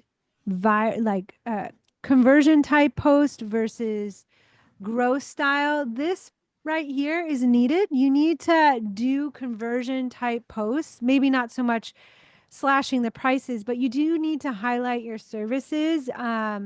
Anything where you're promoting your offer or a workshop, all of that is conversion type posts to get people off the platform into your audience. Naturally, these are going to get lower views, because if you think about it from Instagram perspective, Instagram wants people to stay on the platform so they can run ads to them. Mm, That's how they make their money. So if you're telling them, hey, go sign up for my subscription here, they're going to get off the platform. So any type of content that says like to get subscription, off, yeah. free, my price, DM me to book, anything like that, Instagram is going to flag and it's going to get less views. I'm Right. saying this not because not to do it, you want to do that. You just have to be mentally prepared that it's going to get less views because it's conversion type content, right? Yeah. Growth type content is more of this type of content that's educational. and has a chance to go viral. You could put, follow Reiki Soul Life here for more tips on how to reduce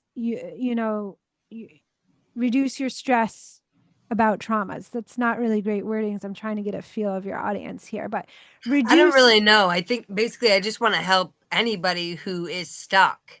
And Mhm, so I think I'm still trying to learn what my niche is, but I think I do mhm. realize that it is releasing trauma and just being, feeling free, but I Yeah, don't so know that who my that target is your work, is figuring out who you're talking to. And so for you, you can play around with ChatGPT to help with that. A lot of my clients, I have a program I'm going to talk about in a little bit where I show you how to figure out your niche and who you're talking to. But also, have you worked with clients? Yes, I have. I've worked with clients in distance. I've worked with clients in person. I do vendors at events. I have events scheduled. Awesome. But I would like to have, more in-person clients. And my ideal client would be during the school day because I have Yeah. small children. So honestly, that would be ideal for me. Hmm. I don't know. Yeah. So it's looking at the trends through all those clients that you have and literally creating a document. And when they first came to you, before they hired, and you were just having that discussion, or maybe their first session, what they were complaining about essentially, and writing all that down, and just thinking about all, like pulling up your calendar from like a year ago and looking at who you worked with, or a vendor event, what people were telling you and complaining about. Then you'll see trends of common problems, common complaints, and that person will emerge from that. So that is how you can start that work. Gotcha. And then for everyone, I'm not even like a year old. So there's okay, that. well, however long. Yeah. Let me give feedback on this reel, just so people in the audience too can get a sense of, Yeah, my other goal is to help people, It's just not just yeah, to make every it, it's practitioner. literally to help them. Yeah, every practitioner here, Yeah, 100%. sure. Um, so, so, so a lot of the times trauma is becoming a buzzword, meaning that the general population that's not a Reiki practitioner or practitioner in general kind of know what it means, but it still doesn't. You have to think about, when the cycle is broken, how does their life change? What changes in their life? And that's the work that you need to bring into this reel. Because otherwise, my guess is that a lot of people didn't watch the wheel in its entirety, because the hook here, let's talk about it, um, doesn't give them a reason. It doesn't speak to their main problem or something that they're really desiring, because it's not specific enough. Right. So and this is a big thing that so many, well, myself included, so many practitioners do, is that we speak in like general terms, like improve your wellness, thrive in your body, that sort of thing. But to the person that's really struggling, like they are Needs to be so stressed specific. out that they're yelling at their kids in the morning, Right. thriving in their body just sounds like a nice thing to do eventually. But if you said, hey, I'm going to help you break your trauma cycle so you're less stressed in the morning and stop yelling at your kids, and start instead bonding with your kids every morning and hug and kiss and send them off to school, now they can visualize what you do and the benefits, and that'll captivate them more. Hmm. Because like the video here is great, the nature gives a sense of your vibe. You have you can tell that you're an expert in what you do and knowledgeable in what you do from what you're describing here, but your ideal client doesn't get a sense of how it can help them in their day to day with their urgent struggles. Well, like I do have right on there, I do have some skills that they can use. They don't want skills, they want their problems solved.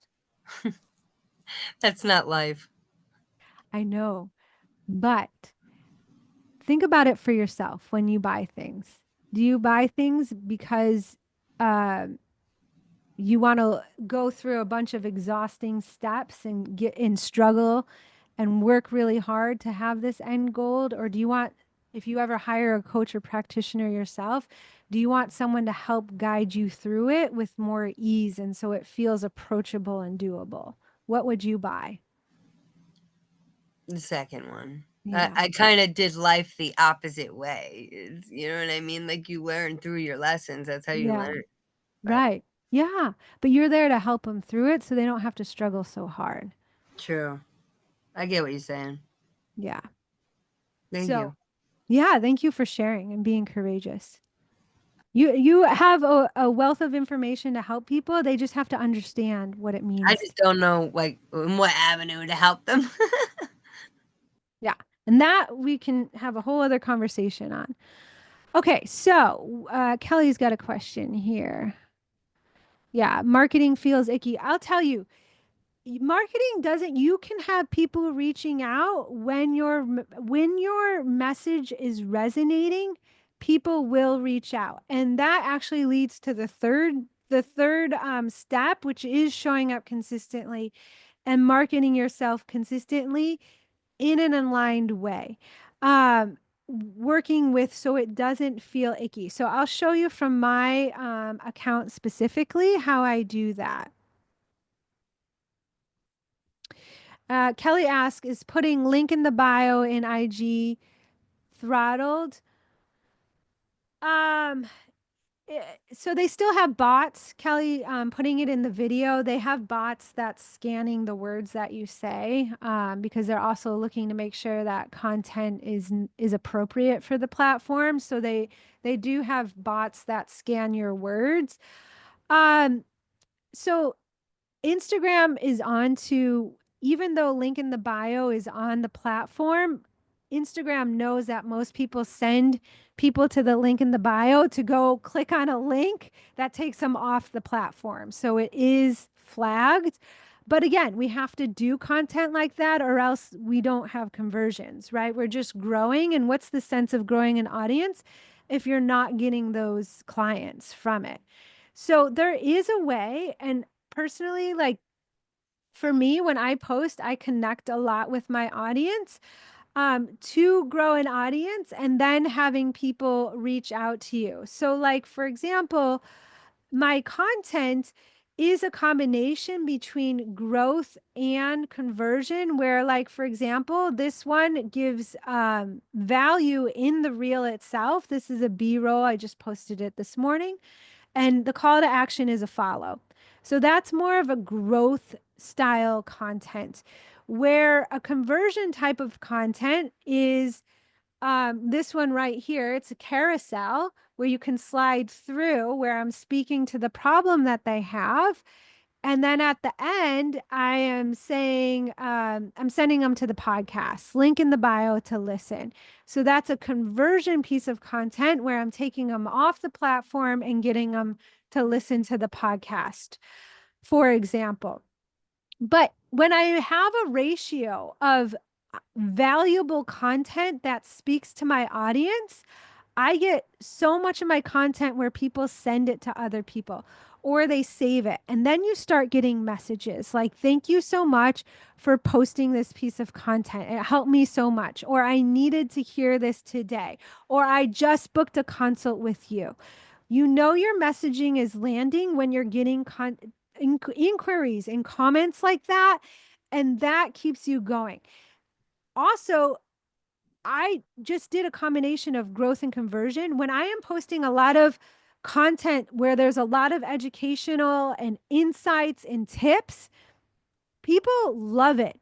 So also they're seeded for my conversion type of content where it's even in my conversion type of content where I showed you with the carousel, I'll still give a ton of value in that content. And then I'm saying, if you want more, take this next step, sign up for my workshop, listen to the podcast, book a consult call. And for me, because people message me with all that type of content, and they say, Allison, this has been so helpful. That feels in alignment to me. So it doesn't feel icky or slimy at all. So that is the last step for us because we are coming up on time.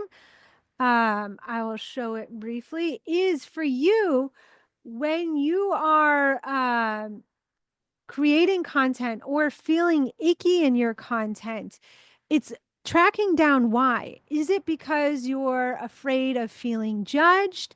Is it because you do think it's spammy? Or your audience doesn't want to hear about your offer? And then it's asking yourself, why? Is this really true?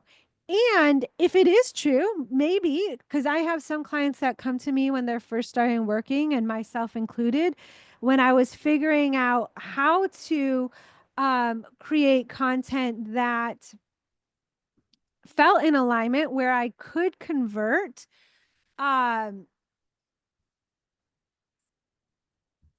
I was spammy. I crossed the line. I have clients that do all marketing posts and never educational or value type posts. Sometimes you have to cross the line to realize you've crossed the line and come back. So for yourself, it's figuring out the blocks. Is it your time? Do you feel like, if you're not posting consistently, is it because you don't have the time? And is that really true? A lot of my clients, they actually do have the time, but they were telling themselves they were too busy because how they felt showing up on the platform, because it felt icky, because they didn't know what to say, because they were fearful of judgment. So for you right now, I want you to take out your calendar and block in for next week an hour of time to work on social media, to create a post or a reel or some piece of content. And when the resistance from your brain comes up and to tell you why you can't do it, that is the work. I want you to write that down, the resistance, the obstacles, and solving for that will be the key for helping to get over the mindset blocks. So I'm going to give you a minute to do that.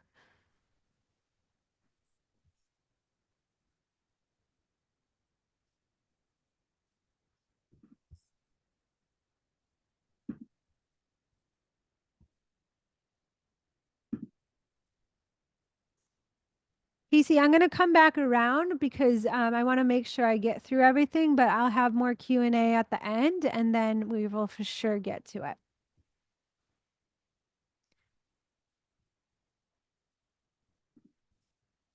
So when you're able to do these 3 steps, when you're able to have the platform optimized, so if someone is to hit follow and resonate with you, that they do eventually become a client or come onto your email list or engage with your post and just love your work, when you are able to have messaging that resonates with your audience, when you do have the mindset and in alignment that you feel connected to your audience, you feel in service when you show up to your audience, you will have a platform that you could come to know that you can create clients from it and have a simple business where you're not having to overwork. So just for a recap, we went over some ways to differentiate yourself in your bio more specifically today, ways to have messaging that will grow your audience and convert your audience, speaking to that one person and one problem in one post or one piece of content. And briefly, we went over the mindset blocks that can stand in your way for actually showing up consistently. And so when you're able to implement this now, you could post a piece of content today and get a client tomorrow, all working within your ideal schedule. And so here's a lot of the recap that we went over. We went over different types of formats, ways to overcome mindset blocks. So again, it's figuring out why you have the mindset block and then how you can make the platform or the piece of content or give value to your audience to help overcome any fears or imposter syndromes or spamminess that you might feel so you can connect with your audience more. because the risk of not showing up is that people that could benefit from your help won't get the help if they can't find you, or if your content just doesn't resonate with you, they're going to think that you're not the practitioner for them, and they're going to go work with someone else. And how do I know? Because I've had my content has really evolved over the last few years, and I've had people tell me, "Oh, yeah, I used to follow you. Your content didn't really resonate with me so much then, but now it does." And it's only because I evolved over time. So they came back. I could have helped them back then, but my content wasn't resonating. And then truly, you can have a business that works with your ideal schedule and for you. So just like Casey said, you can help as many people as you want, because that's the whole goal. Every single wellness practitioner is in the game to help people. And I have an offer for you guys today to help you with this very process. And that is the Instagram messaging makeover clinic. So what we do is take down these 3 steps, which we went over kind of in an overview, and then we dialed into some specific things like the bio. But we walk through all of these in more detail, and I help you through every step of the way. I'm going to help you understand what growth style content to create that will resonate with your audience, as well as conversion type content. It is a group program, but it's going to be small size. So you will always get individual feedback from me. You will get your individual questions answered. Plus, when you're part of a community, then you can also have more brains. So I find that, especially if you're confused on who your audience is, who you help, and what to say, the more feedback you get from people that could be your potential clients helps to figure all that out. And that is the potential of working with the community, is that you'll have more eyes and brains on your content to figure out exactly the message that will land and resonate with your audience. So then you have both the potential to go viral and convert that audience. And the thing about this clinic that's different is it's made specifically for wellness professionals. So there's other Instagram um, programs and courses out there, but they're made for product. Everyone's in the same spot. It's product based businesses, it's service based businesses. You can have all types of businesses in there. This is for wellness professionals specifically. So in this program, I've broken up the curriculum into 5 main parts. So we'll go over profile optimization. So we didn't get into pin posts specifically here. We didn't get into highlight bubbles. So there's a little bit more optimization that we can do in terms of having your profile ready to go to sign a client.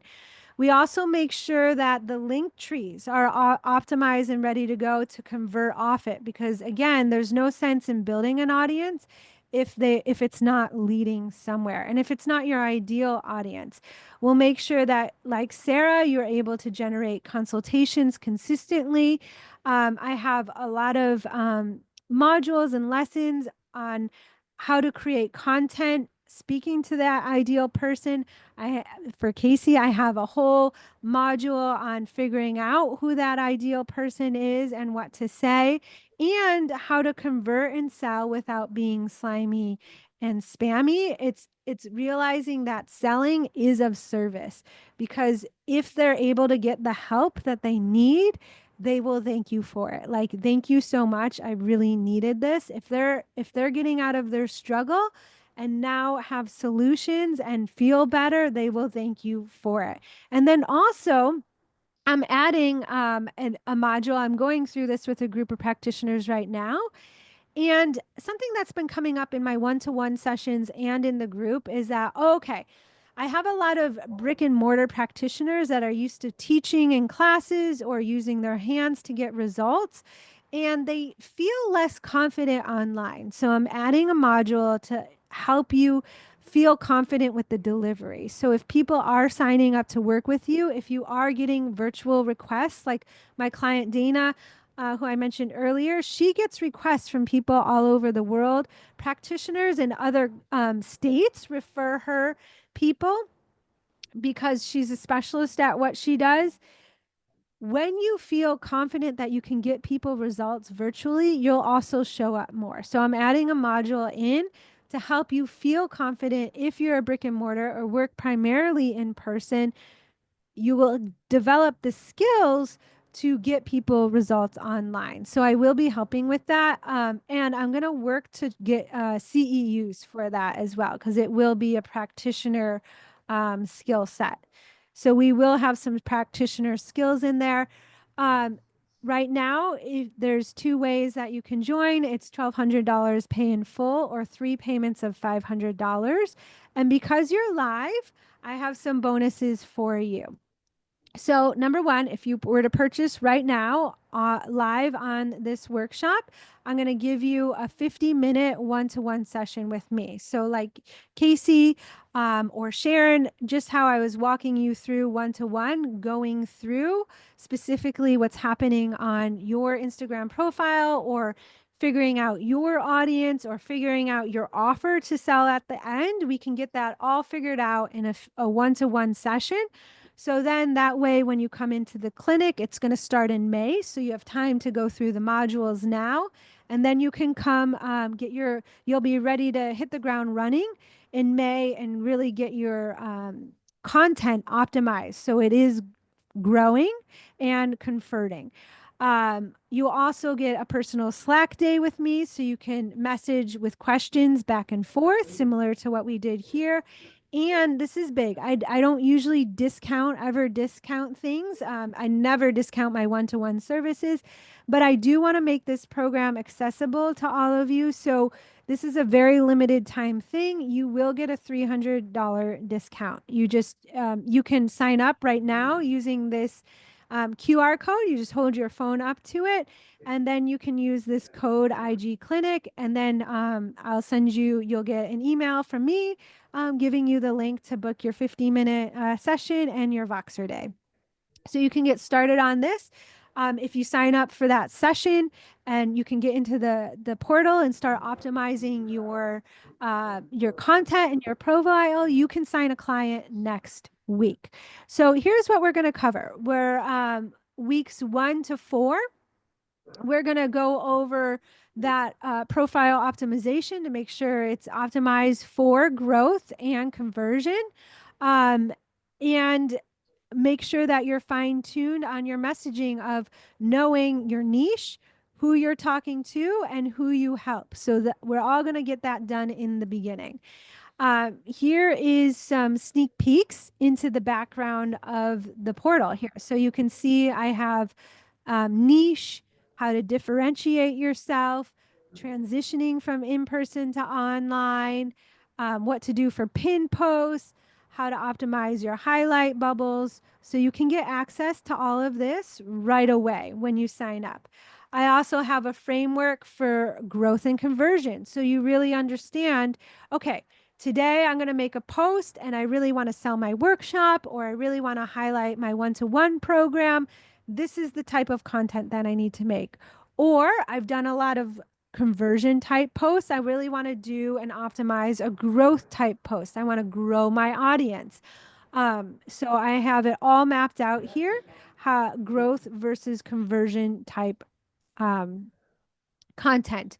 We're also going to go over creating systems so you can create content faster in less time. Like my client Katie that you heard earlier, she has more than doubled her revenue now and she was working 12, 14-hour days when she first started working with me, and is now working 6 to 8-hour days. So her days, the time that she invests, and she posts, she has 2 accounts, which I don't necessarily recommend, but for her, we're doing it. She posts every day on both accounts, and has a big one-to-one schedules, and she's able to do it. So we work on building systems to make all this roll in the background so you can show up consistently. And here's some, we didn't go over stories so much in this workshop, but we do go over stories is a great way to convert your audience. We also go over hooks, which helps to when people are scrolling in their feed, stop the scroll and actually take notice to your content. So it gets more visibility, and then that will help with audience both growth and conversion.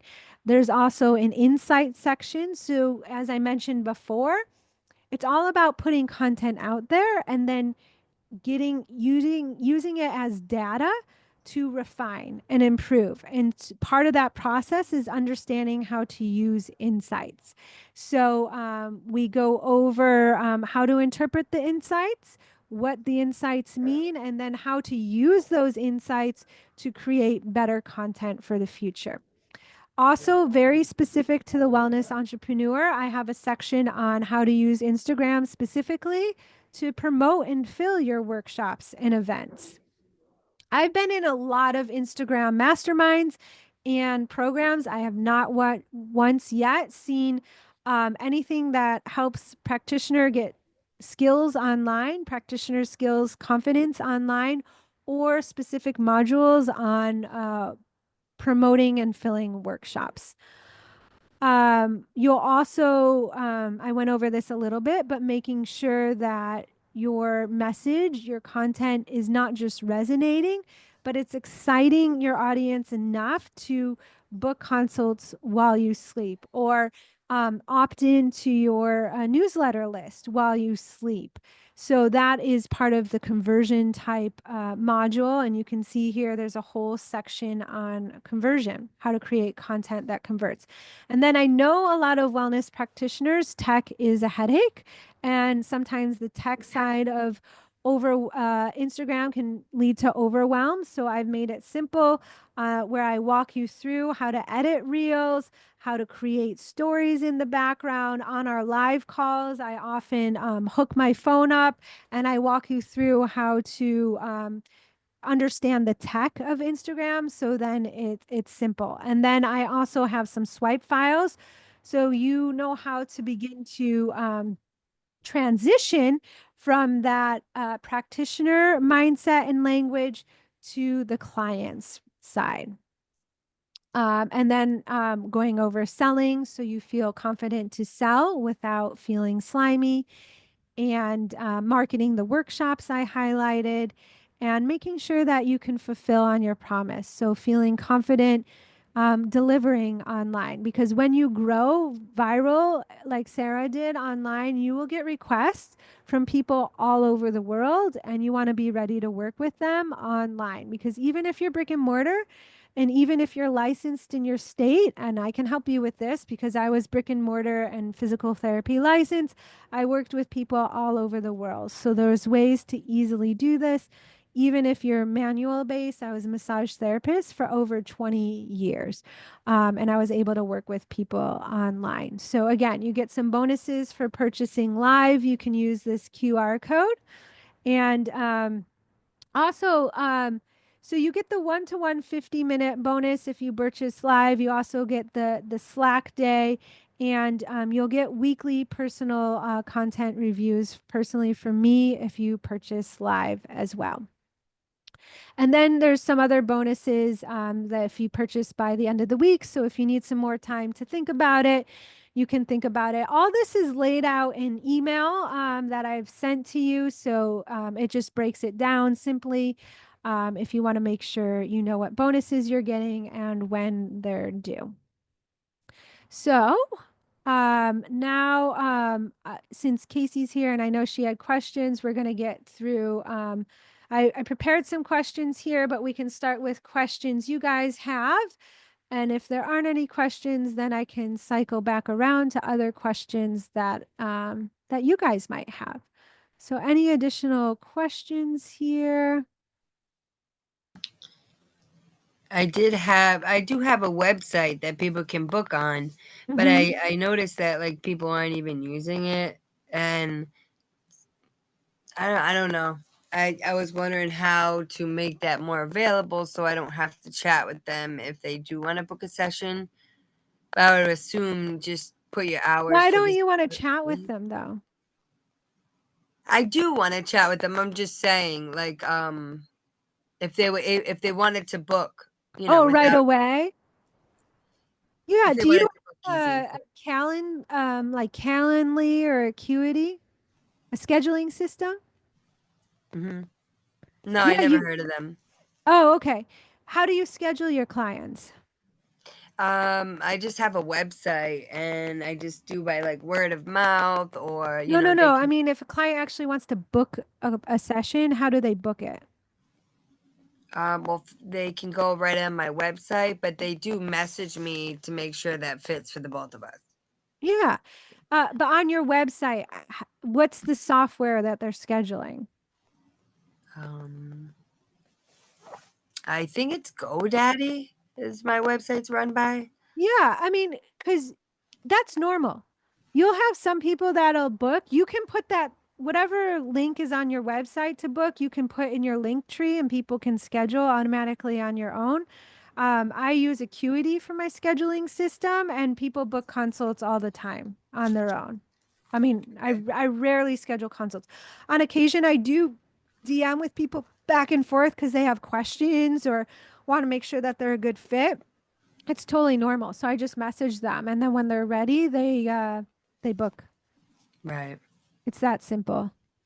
Yeah, I guess it's just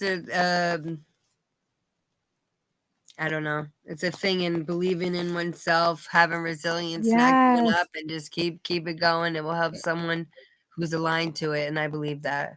Yeah, exactly. Exactly. Yep. So we cover all of this and more in the clinic. And someone asked, will all the deadlines be laid out? Yes. So um, if you're really wanting the one-to-one session, you have to book before I'm saying 3 o'clock today or live.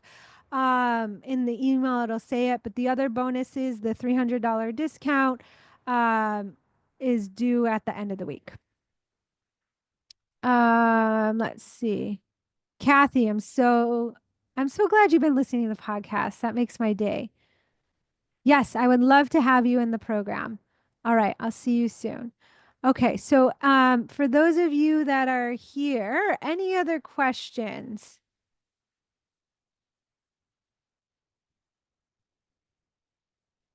Okay, well, we'll finish up for today. If you do have a question, you can drop it in the group, in the Facebook group. Be showing up there in the group.